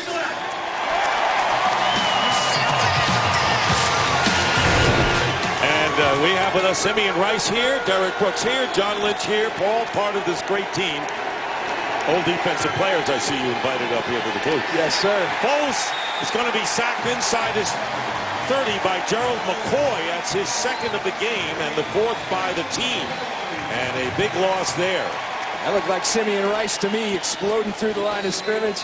And I tell you what, Dick, what a thrill for us to get to go out there on the field, recreate those great memories. You see Gerald McCoy. That looks like an old Buccaneer defense right there, busting through. Nick Foles going to have to get rid of that football. A pretty special halftime for us. Second down and 18, back at the 32 for Foles. And the pass out to Jason Avant. And Avant is tackled for a gain of 10 yards. So, hey, how great is it? And I know we don't have microphones for the guys, so you're going to have to speak for them. To be out there with you guys. Last night you had a great dinner, and what a weekend. It's just an awesome celebration. You know, the way the league's set up these days, you win and then everybody goes their separate ways. Guys get fired like myself, but we all get back together and we get to celebrate some great memories, and I get to appreciate these guys who helped us all win something that you covet for the rest of your life. And you got a ring. That's what you want to play for, right? Can't beat the ring. Third down and 8 from the 42. Foles taking off and gets the first down and slides to the 43 of the Buccaneers. Great presence of mind today by the rookie Nick Foles on many occasions. Again, I said earlier, he's not going to kill you with his speed, but they lose their rush integrity of their lanes and just completely open space. The defensive backs had their backs turned, not expecting Nick Foles to beat them with his legs, but he has, and he's done it twice today. He has outgained Bryce Brown. He has 24 yards to only 5 for Brown. And it's a first down on the 44. Eagles trying to threaten again, and here's Foles under pressure, and he completes the pass to Jason Avant. And Avant, who's had a magnificent day, is tackled at the 21-yard line. The one-handed catch, then the big one setting up the touchdown, and this for 23 yards. Well, Jason Avant has been the guy that he's trusted. There's Macklin on the outside, but Foles going to step up in the pocket, deliver the ball to Avant. A great play by Nick Foles, who continues to gain in his pocket presence. Jason Avant with another big play. So Avant now with 5 catches for 99 yards, including a 39-yarder. It'll be a first down at the 21. And here is Bryce Brown going outside and upended for what should be no gain by Leonard Johnson, the rookie cornerback. You see Bryce Brown continue to try to expose this defense to the outside, and that's not going to work. The downhill runs have worked. This defense, one of the things they have going for them is team speed, and that's why their run defense is so good. Bryce Brown and the Philadelphia Eagles, if you're going to run, you got to do it downhill. Brown has 11 carries for only 4 yards. He did get an 11-yard gain in the first half. Now second down and 11 on the 22.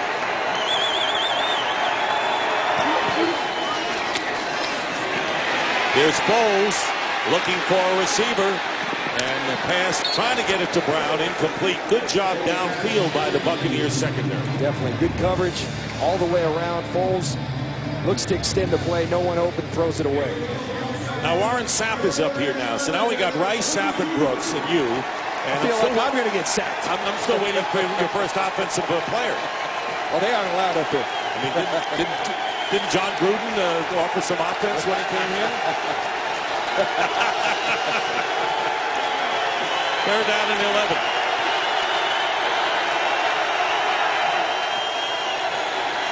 Up the middle, and the pass caught by Clay Harbor, short of the first down by a couple of yards. He gets 9.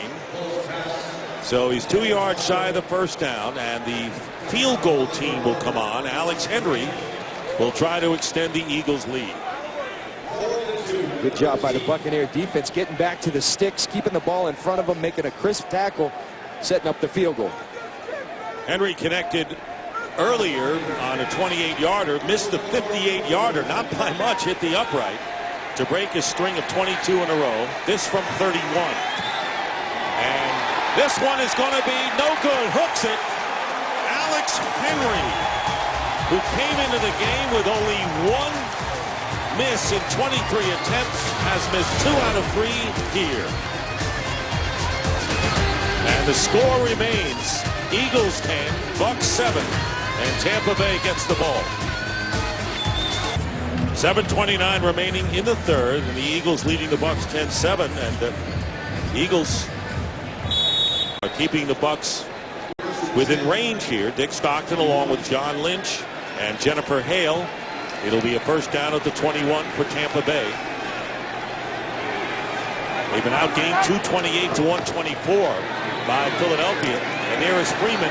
He's going deep and overthrowing, intended for Jackson. Second and 10. I've always believed, partner, that you're going to call someone out, and I did with Rogers Cromartie. You got to praise them too when they're playing well, and this kid is having an outstanding football game today. He has immense talent. He can help the Eagles. He could help a number of teams. I told you he's going to be a free agent this offseason, but you got to do it with effort each and every week. If he does, this kid's a great cornerback. You're right, John, and something has lit the fire under this Eagle team now. They almost beat the Dallas Cowboys last week, but they're playing certainly inspired ball.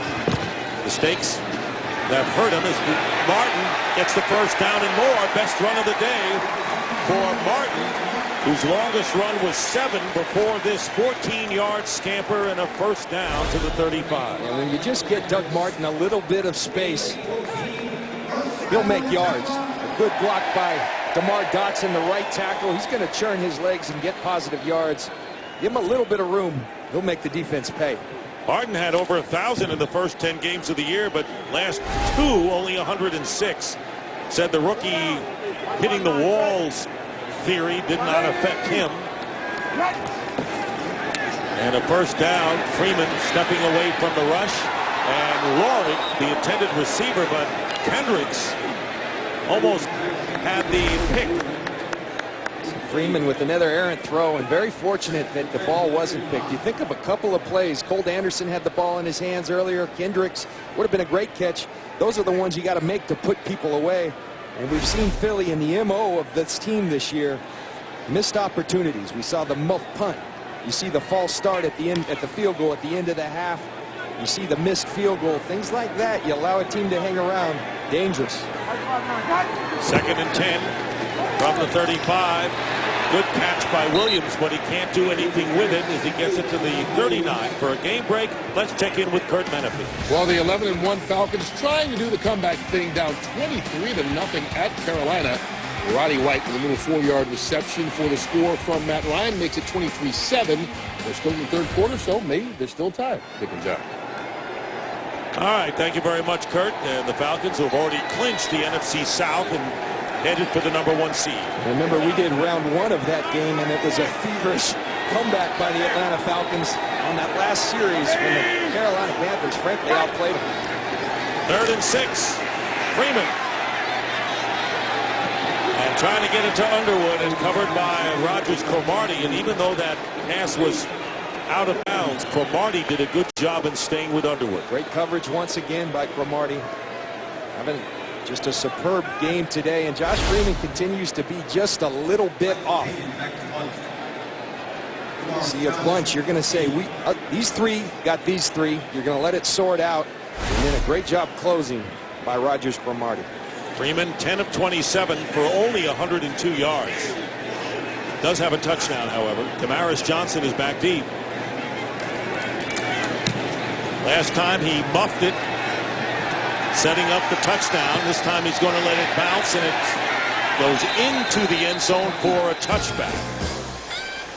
And the Eagles, after the 61-yard punt by Kanan, Foles will bring his club out. Back here in Tampa, Dick Stockton, John Lynch, and Jennifer Hale. It'll be a first down for the Eagles at the 20. Cooper and Macklin are the receivers split out. 3 are on the right side. Foles, and a good catch made by Clay Harbor, who's playing again. Brent Selleck on the first play of the game caught a pass and then suffered a concussion on a hit. So it's been Harbor when the Eagles have used the tight end. 2nd down and 3 after the 7-yard pickup. You continue to see the theme and the adjustment that Philadelphia made in that second quarter of the game, starting to go with quicker throws, get the ball out of Foles' hands, and put your quarterback in rhythm. And it frankly quiets people like Gerald McCoy. 2nd and 3. here's Bryce Brown. He'll get the first down as he escapes Levante David. Enough for 4 yards. And a first down for the Eagles. So Brown has caught 2 passes for 6 yards, more yards receiving than he does rushing. This is a good matchup between 2 really good young players. Levante David having an outstanding rookie season, and Bryce Brown just really emerging on the scene for the Philadelphia Eagles. Really didn't have a pleasant college career. First at Tennessee and then at Kansas State. Shapes up as a solid pro career if it continues. And there's the quick outside and incomplete Jeremy Macklin, and claiming that it was a fumble, but it goes as an incompleted pass. Anthony Gator was defending. Close to being a lateral, but not quite.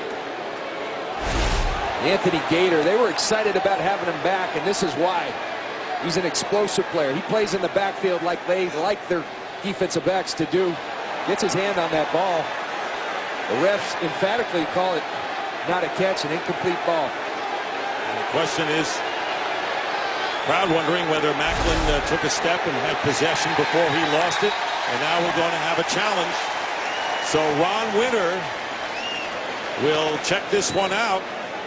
You read Michael Connolly's book, The Black Box, and I always thought that was about official going under the hood and looking at the black box to see what happens on a challenge, but it's not. It's a Harry Bosch story, another great one.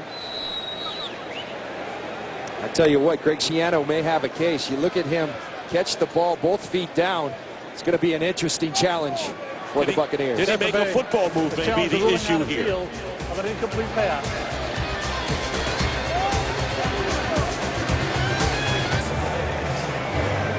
All right, there was a challenge by Greg Schiano. Here's Ron Winter. Because the ruling on the field was an incomplete pass, the play cannot be challenged. Tampa Bay is not charged with a timeout. They're not charged with a challenge. So, Mike, why did they go through the motions? Mike Pereira.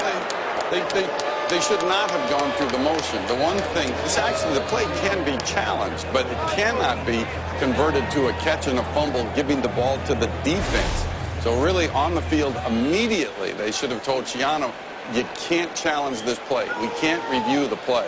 Whether it's a catch, fumble, or not. The one thing, it's not a fumble play where you can convert a down by contact ruling to a fumble. It's a ruling of incomplete pass, which then you can't convert to a fumble and recovery by defense. All right, Mike, thank you very much for clarifying it. And here is Foles, and Foles will be tackled by Levante David at the 31-yard line. The Eagles have to get to the 41. And the 5th sack of the game for no gain on the rookie quarterback. A challenge, that's what they refer to as much ado about nothing. Right. They went through the motions, but it was never challengeable. As Mike Pereira on it once again. Once they say incomplete, end of story. Unless, you know, there are too many men on the field and you challenge that, which wasn't the case. 3rd down and 10 on the 30. Bucs defense with a 3-man rush looking for a hold, and here comes the blitz on Foles. Gets away from one, and a great play is made by Anthony Gator, knocking the ball away from Jason Avant. Great timing, and Foles very nearly had another completion. Well, they're going to show the 3-man rush, then they're going to come with a whole bunch of them. 7 end up coming. Foles steps up in the pocket. This is really a good play by Anthony Gator, who's made a couple on that series. Gator just coming back, as you said, Dick, from the IR list. Had an injured hamstring, and he's paying dividends for the Buccaneers. Out of Florida International. Had a hamstring in preseason, so Matt McBriar will be kicking this to Roscoe Parrish. Earlier, the 31-yard punt return, longest of the year. This time gets very little. So the Buccaneers will take over with 3:14 to go in the 3rd, trailing by 3. And a chance to call ** NFL to download NFL Mobile now and get coverage of every NFL game. Well, this is why the Buccaneers have been able to come back. You talked all about it, John. Miscues, the false start, making it a 58-yard try. Duffy nearly made this one, but Henry missed at the half, and then a muffed punt by Damaris Johnson, and giving the Eagles a chance Henry missed another field goal, and that's why it's 10-7 right now. And the Buccaneers, who need this win to hang in there in the wild card derby. Special teams miscues have really hurt the Eagles. Here's Doug Martin on first down, pushes the pile and gets nearly 5. Dick, those are self-inflicted wounds. The Buccaneers aren't doing anything when they jump off sides, false start. When they muff a punt, those are self-inflicted wounds, and nothing will beat you quicker in this league than those type of mistakes. Second down and 6, 4-yard pickup. The Buccaneers dominated teams in the third quarter, not last week. And the Broncos had a 21-0 edge. Catch made by Jackson, trying to get the first down. I don't know if he did. It'll be close. And hanging on him was Rogers Cromartie and Jamar Chaney. This is one thing that you see with the Buccaneers and Josh Freeman and his wide receivers. Andy Reid talked about it. He has so much trust in his wide receivers. The big body doesn't hesitate to throw the football. You think Rogers Cromartie might have an opportunity to drive on that ball, but he's got so much trust in Vincent Jackson, who stands 6'5" and 230 pounds. We had him last week. He came in the room. Looks like a defensive end. At least. Well, an extra size, hoping to get that first down for Tampa Bay. First down at the 33, and here is Martin upended. And a superb play made that time by Colt Anderson and Cullen Jenkins. You like to see a guy like Colt Anderson, a special teams player, and watch him come in here like he's covering a kickoff. Flies into your screen, undercuts Doug Martin. That's good aggressive play by Colt Anderson. There he is, coming from the secondary. I like that. Colt Anderson. Third career start today for the injured Kurt Coleman. There's a pass, and Jackson makes the play and gets up, but he was ruled down by contact at the 25. Boy, talk about using full extension with his size. A 40-yard play. We told you about the formula. They're going to throw the ball downfield when they throw it, and they love these big wide receivers as well they should. Vincent Jackson having an outstanding season, has another outstanding play for the Buccaneers. And the Tampa Bay Buccaneers, and this will be incomplete pass to Doug Martin with 48 seconds to go. Good pressure by Curry. Go back to that last play. Not real fancy routes, a little bit of an outcut, then gets to the post. Just a good throw, and Vincent Jackson goes up and attacks the football as well as anybody in this league. Coming over from San Diego and playing AFC West teams. His former foes now on the sideline. Underwood comes in, second down and 10 at the 27 of the Eagles. Here is Martin changing direction, and Freeman is out there as a blocker and does a job on Asamoah. Josh Freeman, who's got some size himself, sets a block and perhaps a 10-yard gain for Doug Martin. You know what this does as much as anything, aside from allowing Doug Martin to get some more yards, it gets credibility in that locker room. When you see your franchise quarterback going downfield and blocking defensive backs downfield, that's good time. That's big time stuff by Josh Freeman. And Martin starting to feel it here in the second half, has 69 yards on 15 carries. That's an average of more than 4.5. It'll be 3rd and 1. They gave him 9 on that one. Ball on the 18. Play action for Freeman. Has time. Throws it. Incomplete. Flag is down. Stocker, the intended receiver, but a penalty marker down in the end zone. Nate Allen, the strong safety. There's Stocker coming into your screen, and you see Nate Allen. He's got his hands inside on Stocker. The back judge is right there. Too much contact for his liking. These safeties have struggled all year long, and it continues for the Philadelphia Eagles safeties. There are 2 fouls on the play. Personal foul, offense number 62. Pass interference, defense number 29. By rule, those penalties offset. Replay, Third down. So Ted Larson with the penalty for the Buccaneers, and that'll nullify what would have been a 1st and goal situation for the Buccaneers. It'll still be 3rd down and 1.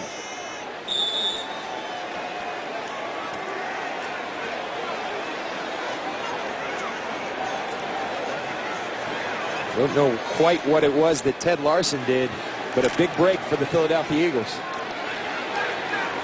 Those are Freeman's numbers on 3rd down, and he's going to give it to Martin for the 1st down, and Martin charges, and another penalty marker thrown.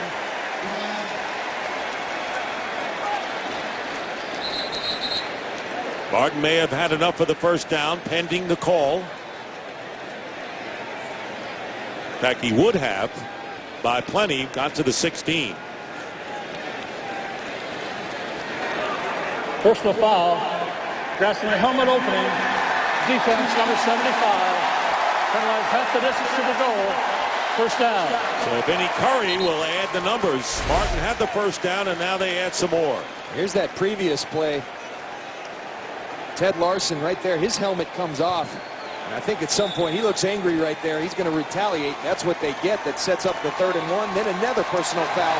A face mask on the Philadelphia Eagles. And time will run out. That is the end of the 3rd quarter. The Eagles 10 and the Bucs 7. Fox NFL Sunday continues after a break from your local Fox station.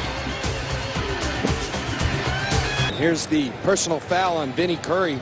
Watch at the end of the play. He grasped the inside of the helmet opening on Doug Martin. Another 15-yard penalty on the Philadelphia Eagles. 1st and goal for the Buccaneers as we start the 4th quarter. It's been a defensive game all the way. Dick Stockton, John Lynch, and Jennifer Hale. 1st and goal from the 8.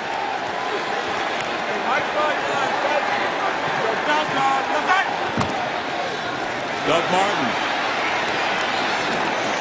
First man to get him was Kendricks. Flag down. Nothing there. Illegal shift. 2 men moving prior to the snap. Did not reset. 5-yard penalty. Repeat 1st down. These are these dead ball fouls when you have 1st and goal or in the red zone that really can come back to haunt you. Self-inflicted wounds now for the Buccaneers. Confusion on that. Taekwon Underwood came off the field. They sent him back on. He was mixed up on the formation, and it results in a penalty. So now 1st and goal, but now from the 13.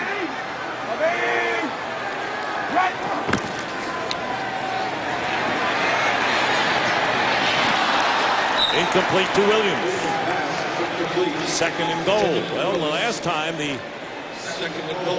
Buccaneers had a 1st and goal, they had to finally wait to 3rd down before they scored. You see Trent Cole going to get upfield, come out of the spin. He's a relentless pass rusher, Trent Cole, and he gets in Josh Freeman's face enough to distract him. And down here, the Buccaneers are very good in the red zone, 2nd in the league. Andy Reid said, good combination, big quarterback, big receivers. That works in the red zone. From the 13, Freeman's pass is caught, and into the end zone is Vincent Jackson for the touchdown. And the Tampa Bay Buccaneers have their first lead of the game with 14:26 early here in the 4th. See Vincent Jackson, he's going to work in, out, and then come in on what they call an arrow route. Great job by Freeman, leading him, hitting him in stride, and that big body again comes in handy as Vincent Jackson stretches across the goal line. So Jackson with his 8th touchdown catch of the year and going over 100 yards for the 4th time this season. Connor Barth with the extra point and a whistle and a false start flag against the Bucs. False start. Offense number 79. 5-yard penalty. Complete the try. Well, you just got finished saying about how impressive the Tampa Bay Bucs have been in the red zone this year, and you know, the 4th highest scoring team coming in. Low for them right now, but you got to convert in a defensive game like this. Absolutely. Just what Andy Reid said, fairly prophetic. Big quarterback, big receivers, great equation, great formula in the red zone. And the extra point by Barth, and the Bucs lead it now 14-10. So Freeman with 2 touchdown passes in the game, one to Williams, the other to Jackson. And Tampa Bay forges in front after trailing 10-0. And we're back here in Tampa, and the Buccaneers take care of business. You know, other teams, you can look at scoreboard watching all you want, but you win your games, you don't have to worry about the scoreboard watching, do you? Tony Dungy used to always tell us here in Tampa, take care of your business, and it will work out the way you want it. That's what they have to do. They're in the hunt, just keep winning.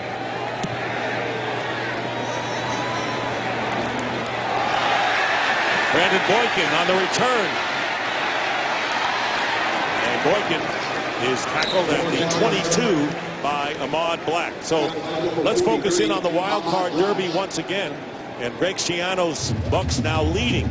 So in the now the Bears are losing to Minnesota, which is good for Minnesota. Could go to 7-6. Bucs could. These games are all up for grabs. Washington trailing by a point. Dallas is 9 points down to Cincinnati. And Seattle plays later. So nothing's going to be solved here. But you like to be 7-6 instead of 6-7 to say the least. Saints and Giants coming up next in America's Game of the Week. 1st and 10 at the 22. And Foles on first down lost this one, and Avant is there and is out of bounds. So E.J. Biggers staying with Jason Avant, who has been a magician today with 5 catches and 99 yards. He has, and that ball's caught. It's just out of bounds. Jason Avant really having an outstanding day. Clearly out of bounds, but great concentration. He's going up and competing for these balls today, playing with the heart that Brent Selleck talked about in the pregame. Made that great one-handed catch when Foles was under siege, and then a 39-yard play which set up a touchdown. 2nd down and 10.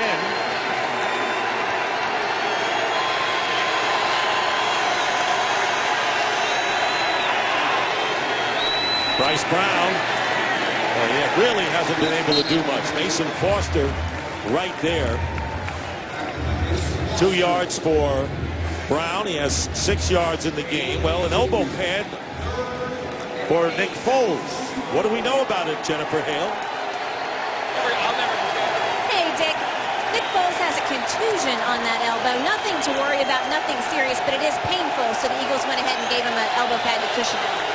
Good observation, Jen. Seeing the little things. 3rd down and 8. From the 24. Dion Lewis for protection. And Foles and Biggers knocks the ball away from Jeremy Maclin. And that'll bring up 4th down. The Buccaneers of late have been in position but not making plays the last couple of games. Today they're finishing. We've seen it with Gerald McCoy at the D-line. We've seen the defensive backs, Gator and Biggers, finishing plays. And when you do that, good things happen. McBriar will be kicking, and Parrish back deep for Tampa Bay.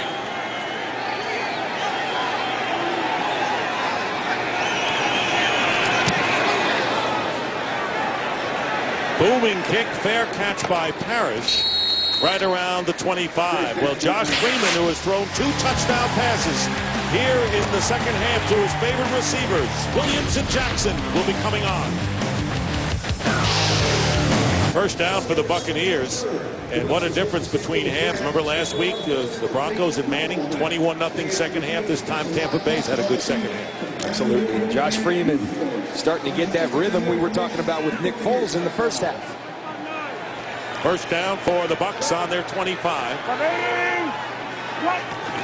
Doug Martin on the pitch. And here's Martin. And Doug Martin breaks Cadillac Williams' record for the most rushing yards by a Bucs rookie. He needed 73 going in.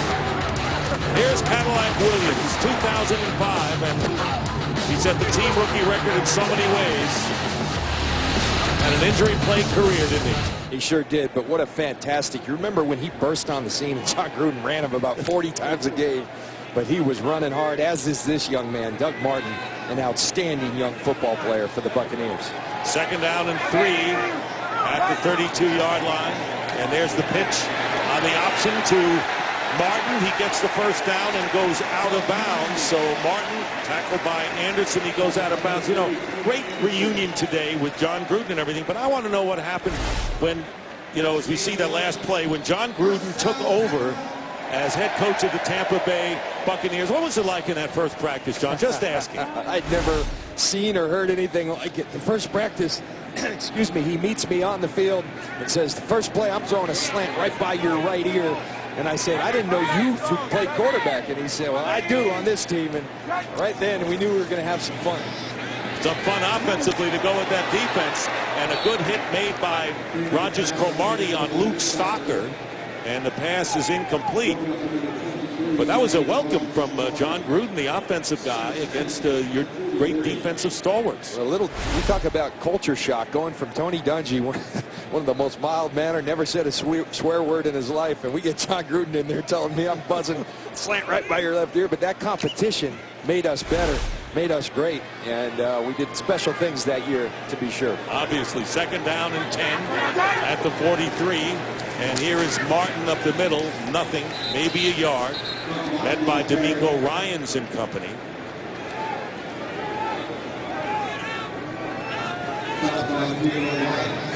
Beautiful day here in Tampa. Capacity crowd, and knowing that this was going to be a great celebration honoring the 2002 Super Bowl champions, and of course the team you had to beat to get to the Super Bowl were these Philadelphia Eagles. And they were a great team. Donovan McNabb, Brian Dawkins, Troy Vincent, so many wonderful players on that team, guys I respect to this day. 3rd down and 9. Freeman takes off, gets the first down to the 41-yard line of Philadelphia. He picks up 13 on that scamper, and the Bucs remain in business. See Josh Freeman, this is a skill that he has. He doesn't use it all the time, but when he does, he moves extremely well. Doesn't look like he's moving too fast, but you see him outrunning Trent Cole. That comes in handy. That moves the chains for Tampa Bay. 2 carries, 13 yards for Freeman. First down at the 43 where they mark it. And here's Martin. Martin with a burst off right tackle, getting to the 40.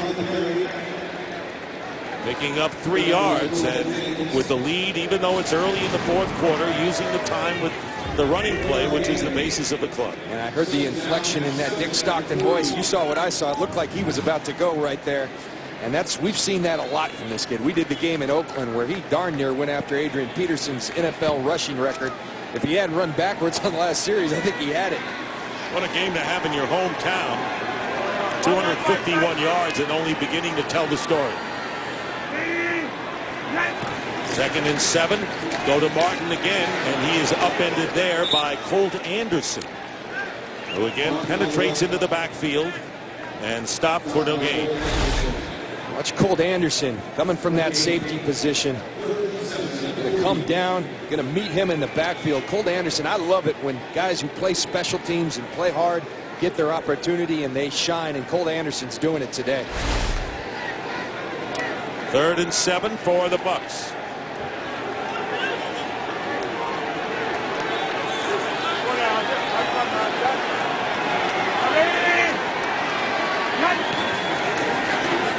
Short drop, slant, first down, more. Vincent Jackson inside the 15.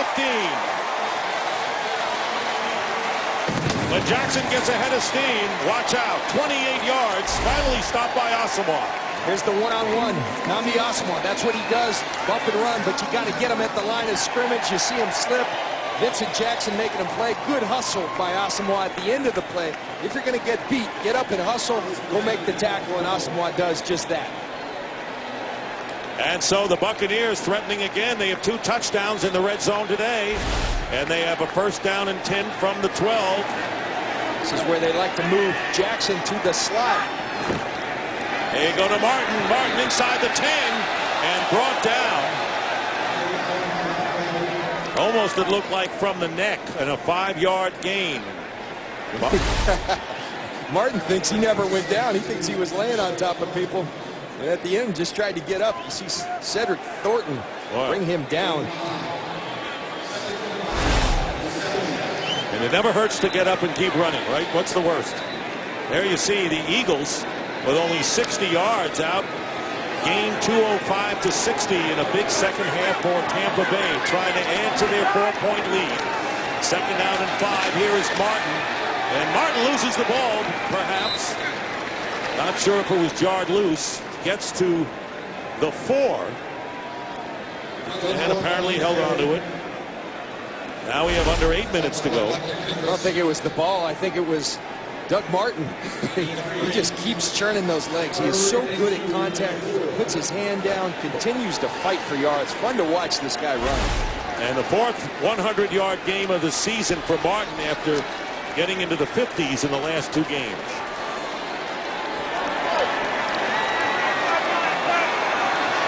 Third and goal.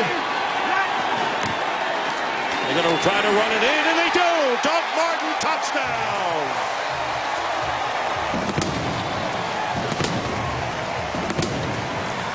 Well, the rookie has come alive again after 2 off games. Doug Martin now with 105 yards and a big touchdown for Tampa Bay. You see a nice hole. I said earlier, you get this young man space and he will make you pay. Look at the ball security, high and tight, getting into that end zone. They've got a keeper in Doug Martin from Boise State. Connor Barth on for the extra point. 4th 100-yard game this year for the rookie, Doug Martin. And it is now 21-10. Someone asked him, what about the Super Bowl 10 years ago? And he said, you know what? I was into basketball then. I wasn't following football. Sure is now.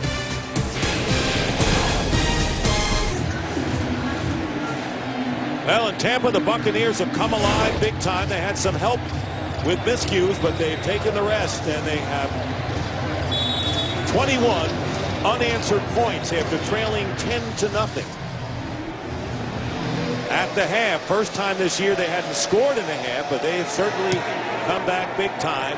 Brandon Boykin will return from the end zone. Boykin. And Boykin brings it out past the 25-yard line. The timeout. Well, Martin and the offense. I'll tell you what, Tommy Brazier in his first game back, this defensive line puzzled with what Tampa Bay is doing. For Bryce Brown, 12 rushes, 6 yards, but Martin going over 100 yards. First time this year the Eagles have allowed a 100-yard rusher.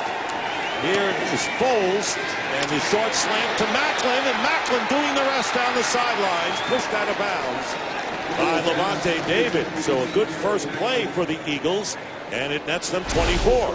This is the one thing the Eagles do have. They have skilled athletes. Excellent block by Clay Harbor out there on Gore in the corner. King Dunlap getting down the field. And you give it to an athlete like Jeremy Macklin in space, and he's going to make big yards for you. All of a sudden to the 48 of the Bucs, trailing by 11. Foles' pass and caught by Harbor, hit immediately by Biggers. Gets 4. One thing Nick Foles will learn, and it looks like he has, 6 minutes and 40 seconds just about. You can just continue to move the chains. I thought nobody was better than that than Brett Favre. He would take his time. He would methodically work your way down the field. Don't panic in these situations. Dion Lewis corralled from behind, and Gerald McCoy just won't let go. What a game McCoy has had. He has 2 sacks, and this time gets Lewis in the backfield for a loss of 4. Well, he's been great. I've talked all day about this defense playing in the backfield. There's Gerald McCoy. He backdoors it, and he gets in there, and he holds on to Dion Lewis for his dear life. And Gerald McCoy made the comment earlier. He wants to go from good to great, finish plays, and he's done it supremely today. He's come back from injury as well to help this D-line. Knows he injured again. Yeah. Goes to the sideline, does McCoy. It'll be 3rd down and 10. Good protection for Foles, and this one is caught by Macklin, and a first down and going out of bounds. And that's what protection will do for a quarterback. Mark Barron makes the play downfield, 22 yards picked up. Tremendous protection. King Dunlap holding out on the edge. Great job by the offensive line. Nick Foles has the opportunity. You get a wide receiver on a safety. Mark Barron, perfectly thrown ball by Nick Foles to Macklin. Good execution by the Philadelphia Eagles. Macklin with 4 catches today. Avant and Harbor lead with 5. First down at the 26 of Tampa Bay. And this caught by Avant, and it'll be a first down inside the 15. Black on the coverage, so they get 12 more. And the hurry-up offense in rhythm is the rookie Nick Foles. These are the type of throws that leads Andy Reid to say this guy's fearless. He's throwing into tight windows. He does so very poised and very calmly. Nick Foles at times really makes you feel like he could be the guy moving forward for the Eagles. Avant 111 yards on 6 carries. He's over 100. And Foles has his yardage mark of the rookie year. Had it last week, beat it this week, and this time not taking any chances, throws it away.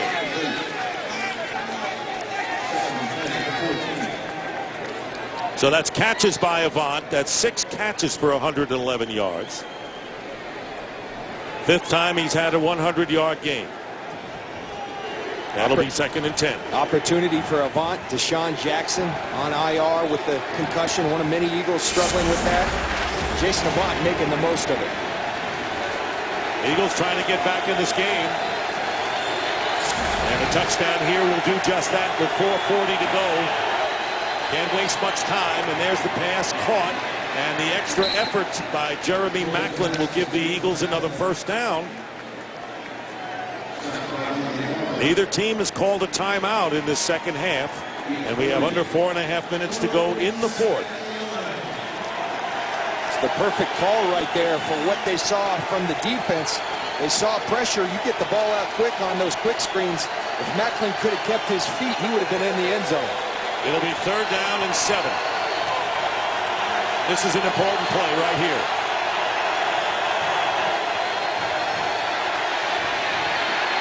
Foles throws, caught, touchdown, Clay Harbor.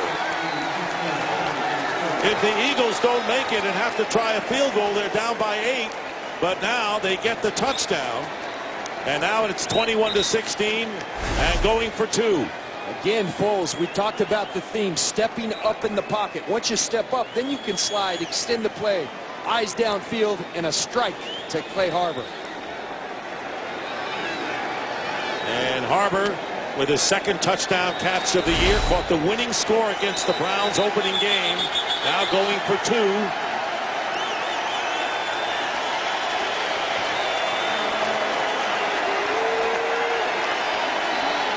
And a 2-point successful conversion here would bring the Eagles to within a field goal.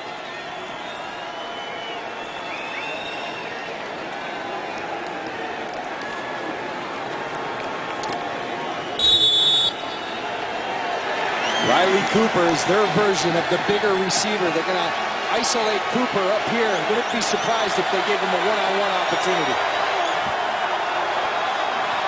And here is Foles. Chased and doesn't make it. Trying to get it to Lewis, but he had Daniel Tionesheim holding on to him from behind. So the Eagles do not convert the 2-point conversion. And the Buccaneers knew what I knew. They were going to be looking for Riley Cooper, so what do? They double him. His old teammate from Florida, Ahmad Black, on Riley Cooper. And very little chance here. So instead of a field goal to make it the 3-point game, or instead of the 2-point conversion, now they need a touchdown. And with just under 4 minutes to go in the game, you know that Doug Martin will figure big here. Well, Fox tonight, Animation Domination has an all-new night of Young Love and Cool Cats. It's The Simpsons, Bob's Burgers, Family Guy, and American Dad, starting at 8, 7 Central tonight on Fox.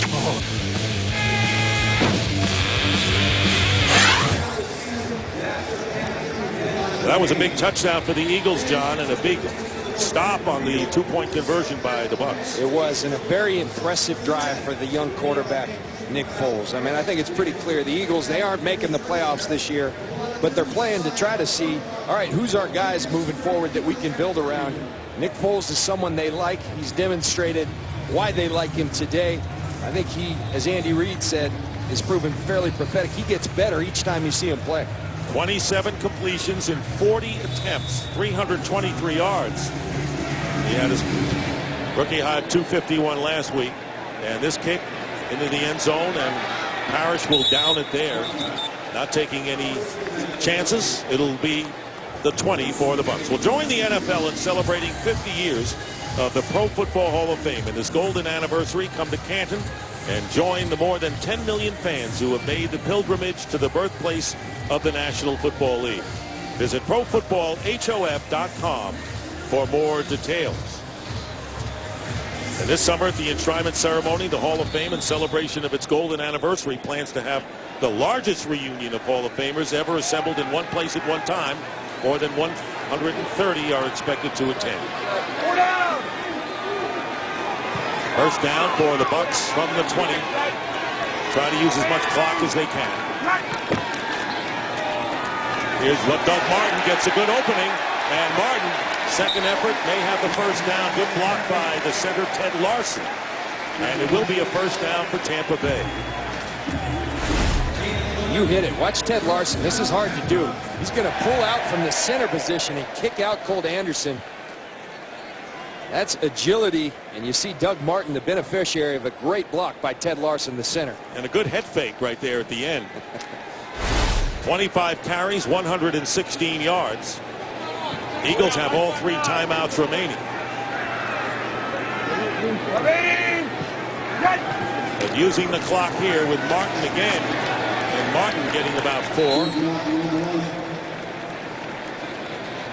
And we'll have a timeout called by the Eagles, their first, with 3:08 remaining. Timeout, Philadelphia, their first, a 30-second timeout. For the Buccaneers, Freeman coming alive in the second half with 2 touchdown passes. Doug Martin going wild after a 2-game slump, kind of, with 120, and Vincent Jackson, another huge game, going over 100 for the 4th time.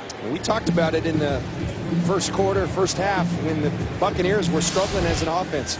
This offense is so predicated on running the football. When they do that well, they win. It opens up the passing game for guys like Jackson and Williams. They become so versatile, and they can beat you in so many ways. But it all starts with that run game. They got that going in the second half. They trailed 10-0 into the third quarter, and the Bucs made the adjustments, leading by 5, but still up for grabs on 2nd down and 7 from the 34. And here is Martin. Slips and tackle from behind. Still managed to get about 3. And a flag goes down. Penalty flag down. Right where the play was finished.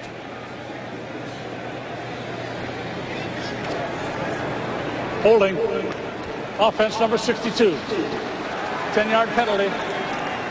Repeat, 2nd down. Ted Larson holding on the play. Come on, Ted, we were just bragging on you. Playing an outstanding game today, but he gets his hands. Ted Larson right at the center position. He's going to pull again. It worked last time, so let's do it again. That time he gets a handful of Colt Anderson. So it'll be 2nd down and 17. The Eagles looking for a stop. Still have 2 timeouts remaining, and then getting one last chance to get the touchdown to pull this one out and end an 8-game losing streak. Here's Martin. And Martin spinning away. And Doug Martin getting some extra yards, brings it out to the 33. Nate Allen, the strong safety, after the 9-yard pickup by Martin. And the Eagles will call their 2nd timeout. And this is what you love about Doug Martin. Good running backs do it. They don't go down on the first hit. Watch him spin out, get those extra yards, and those are the difference so many times in games. And for a game break, let's check in now with Patrick O'Neill. Thank you, Dick. Well, the Cowboys, along with the Buccaneers, at 6-6 and chasing a wild card berth. And there's Tony Romo to Dez Bryant, cuts the Bengals lead to 19-17. Cowboys have the ball now, and time permitting, we'll take you to that game at the conclusion of yours. Dick and John. All right, Patrick, thank you very much. So 2:55 to go, and now the Eagles are down to their last timeout. It'll be 3rd down and 8. Doug Martin has carried the ball 6 straight plays for the Buccaneers. Make it 7 and will be stopped for a loss of 1.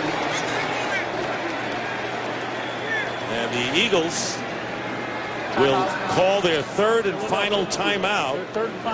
But it'll be a punting situation for the Buccaneers. They'll have to kick it away, and Andy Reid looking up at the scoreboard, looking at what the time means. Philly will get another chance, but we'll have no timeouts, John. An excellent play by the rookie first-round draft choice Fletcher Cox, bringing down Doug Martin. And now we talked about how impressive that last drive is. Nick Foles is going to have his opportunity to go win a football game on the last drive of the game. 2:51 to go. Greg Schiano, team looking to go 7-6 on the year. They won 5 out of 7 before losing last week.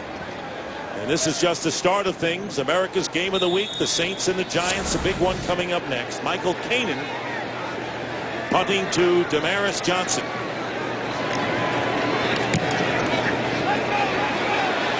And it'll go out of bounds. See where they mark it with 2:44 to go. And it's going to be good field position for Philadelphia.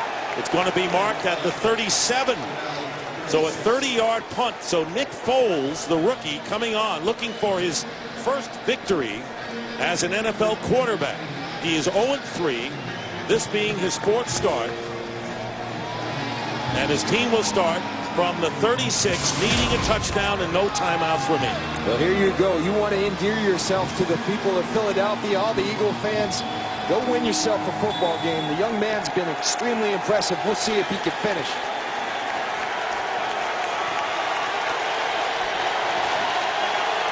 "70 days since the Eagles last won, beating the Giants. How will the Bucs defense respond? Macklin on the catch, hit immediately at the 39. Rondé Barber coming in to make the play after a pickup of 3. They'll have the stoppage at the 2-minute warning, of course. 2nd and 7.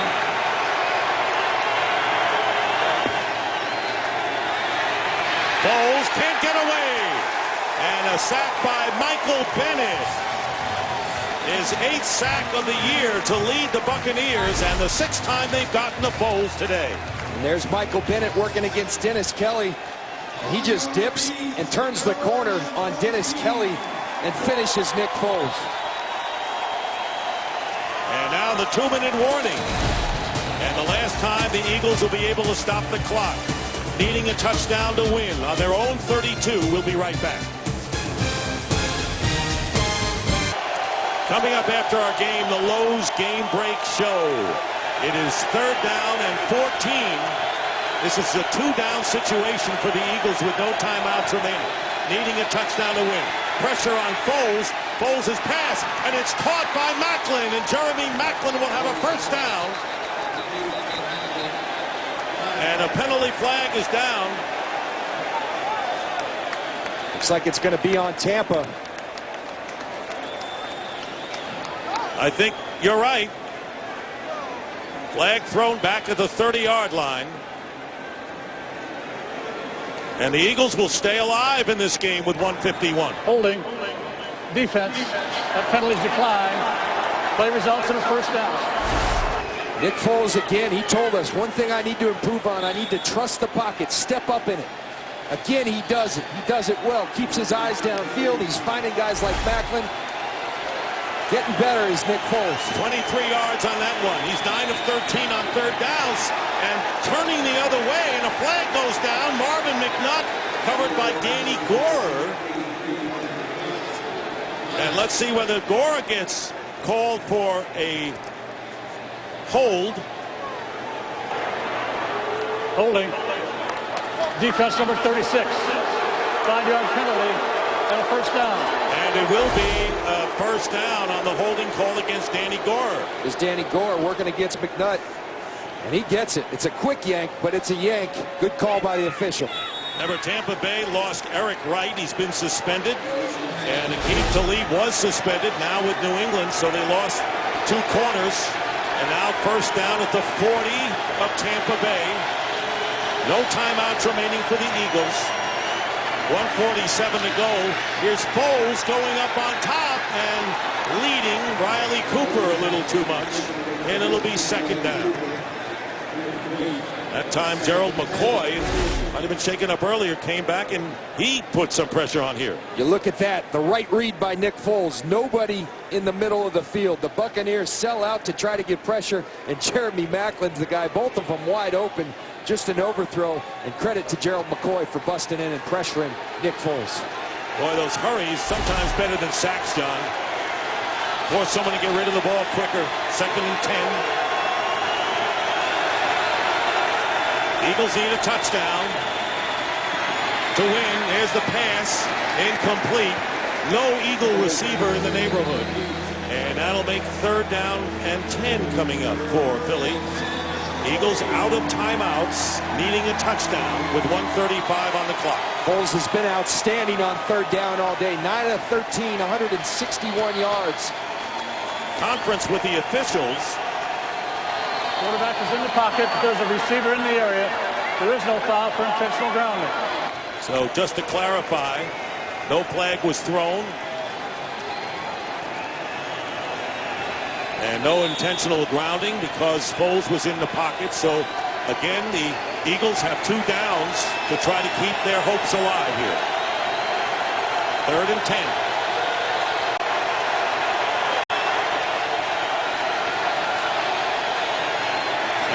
Quick out to Macklin, and Macklin driving to a first down. Will be short by 1.5 yards. Rondé Barber right in the middle of it, John. And what a play by Rondé Barber. I've marveled at this guy for years. He's 5'10". They list him at 185. He's 175 soaking wet. And watch him. He's going to take on King Dunlap, who stands 6'10". He gets knocked, but he doesn't go down. And then he goes and makes the tackle. Incredible player is Rondé Barber. He's been rejuvenated for years. Maybe playing his best ball. All right, 4th and 1. Right here at the 31.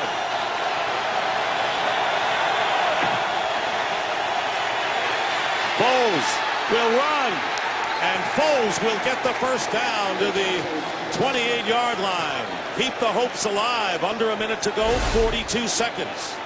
Nick Foles, his legs have come in handy on many occasions today. Now he's going to clock the football. 35 seconds left, partner. This is a good one.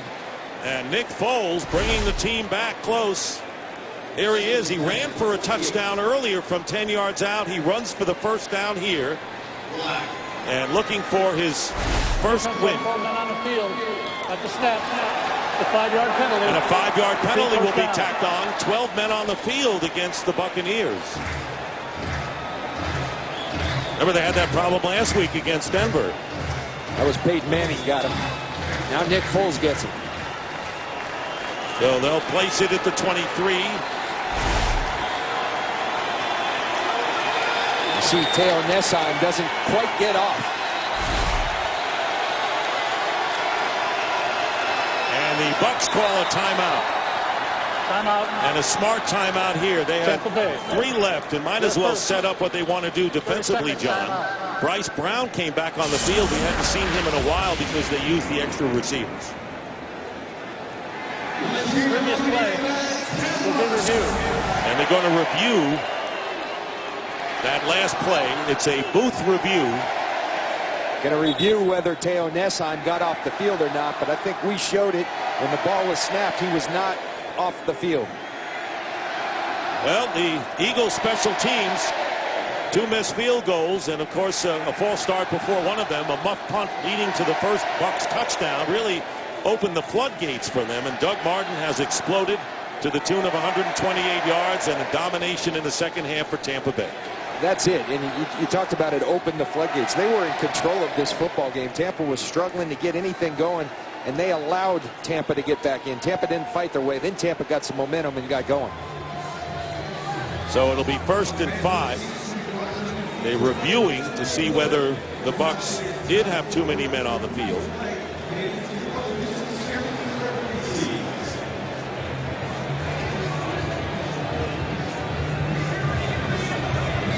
Well, last year, Tampa Bay lost their last 10 games. This year, meaningful games in the month of December. What more can you ask?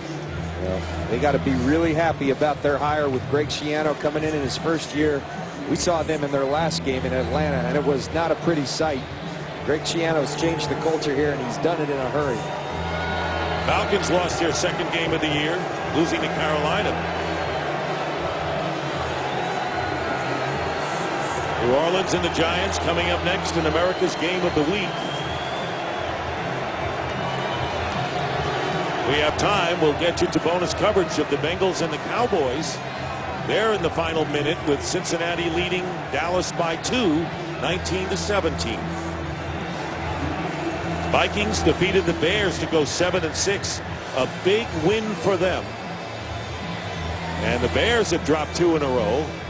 That puts their NFC North race in jeopardy with Green Bay having the tiebreaker. Both those teams were tied going in.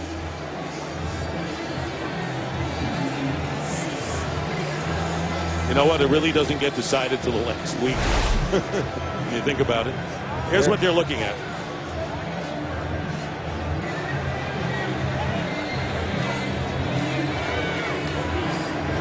It's pretty clear that they had 12 on the field. Ron Winter coming out of the booth. Been a long review there.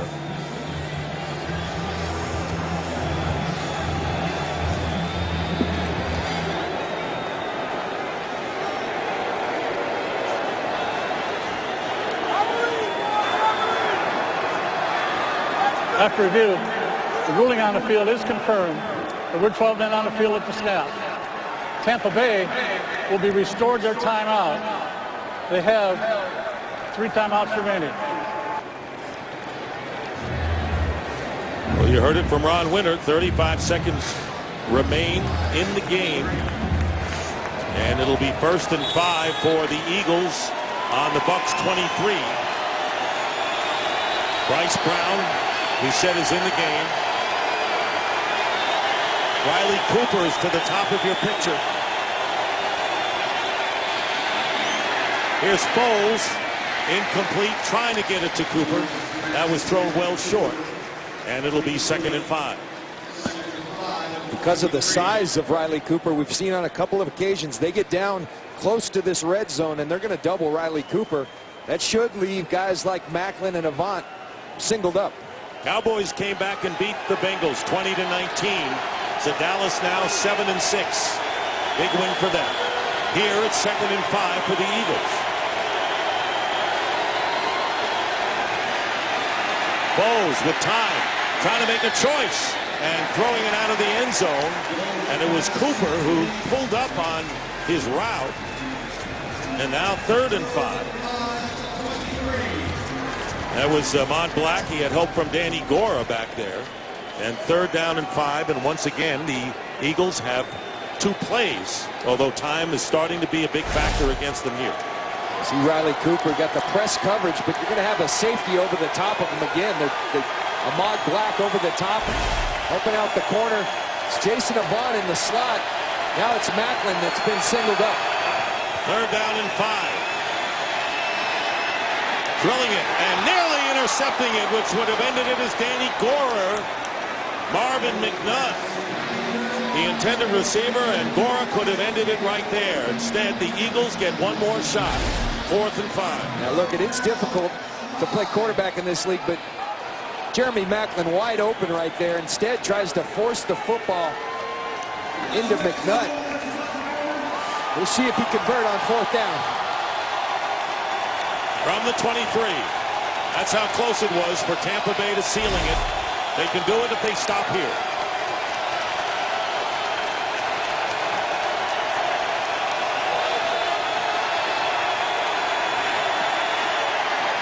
And the pass is caught at the 1 by Avant. And now 8 seconds seconds left. The clock is running. They've got to clock it. And they do with 2 on the clock. Jason Avant makes the catch a yard short of the end zone. 22-yard play, and it's all here. And what a terrific throw by Nick Foles. You talk about fearless. You talk about poise. 4th and 5, delivers an absolute strike to Jason Avant, who's been there for him all day. Now 7 catches, 133 yards, and then the presence of mind of not just Nick Foles, the entire offense to get up there and clock this ball. So barring a penalty, this is the play. Score, don't score, and that's it. And the Tampa Bay Buccaneers will use now what is their first timeout. Tampa Bay. The Philadelphia Eagles have not won in 70 days. They're out of timeouts. 2 seconds to go. It is. Ball is at the 1-yard line, and it'll be second down, but forget the down. It's the play that comes up. So what does Andy Reid and Marty Mornhinweg come up with here? You know, here you are on the 1-yard line, and you might think you're running the ball in. Remember, this is the #1 run defense in the National Football League. I know he's a rookie. I put the ball in my quarterback's hands. And I tell you what, Jason Avant has been money all day long. Macklin, I think you let him read it out. But you got to throw the football here, I believe. Tell you, Nick Foles wins a lot of support with what he's done here, win or lose. Absolutely. Last time the Eagles lost 9 in a row was in 1940. Trying to avoid it on this play. Foles, pass, and it's in there. Touchdown to Jeremy Macklin, and the Eagles will win.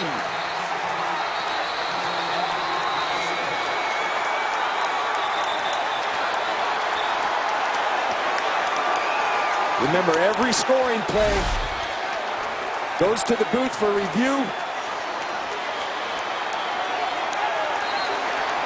Got to see that one.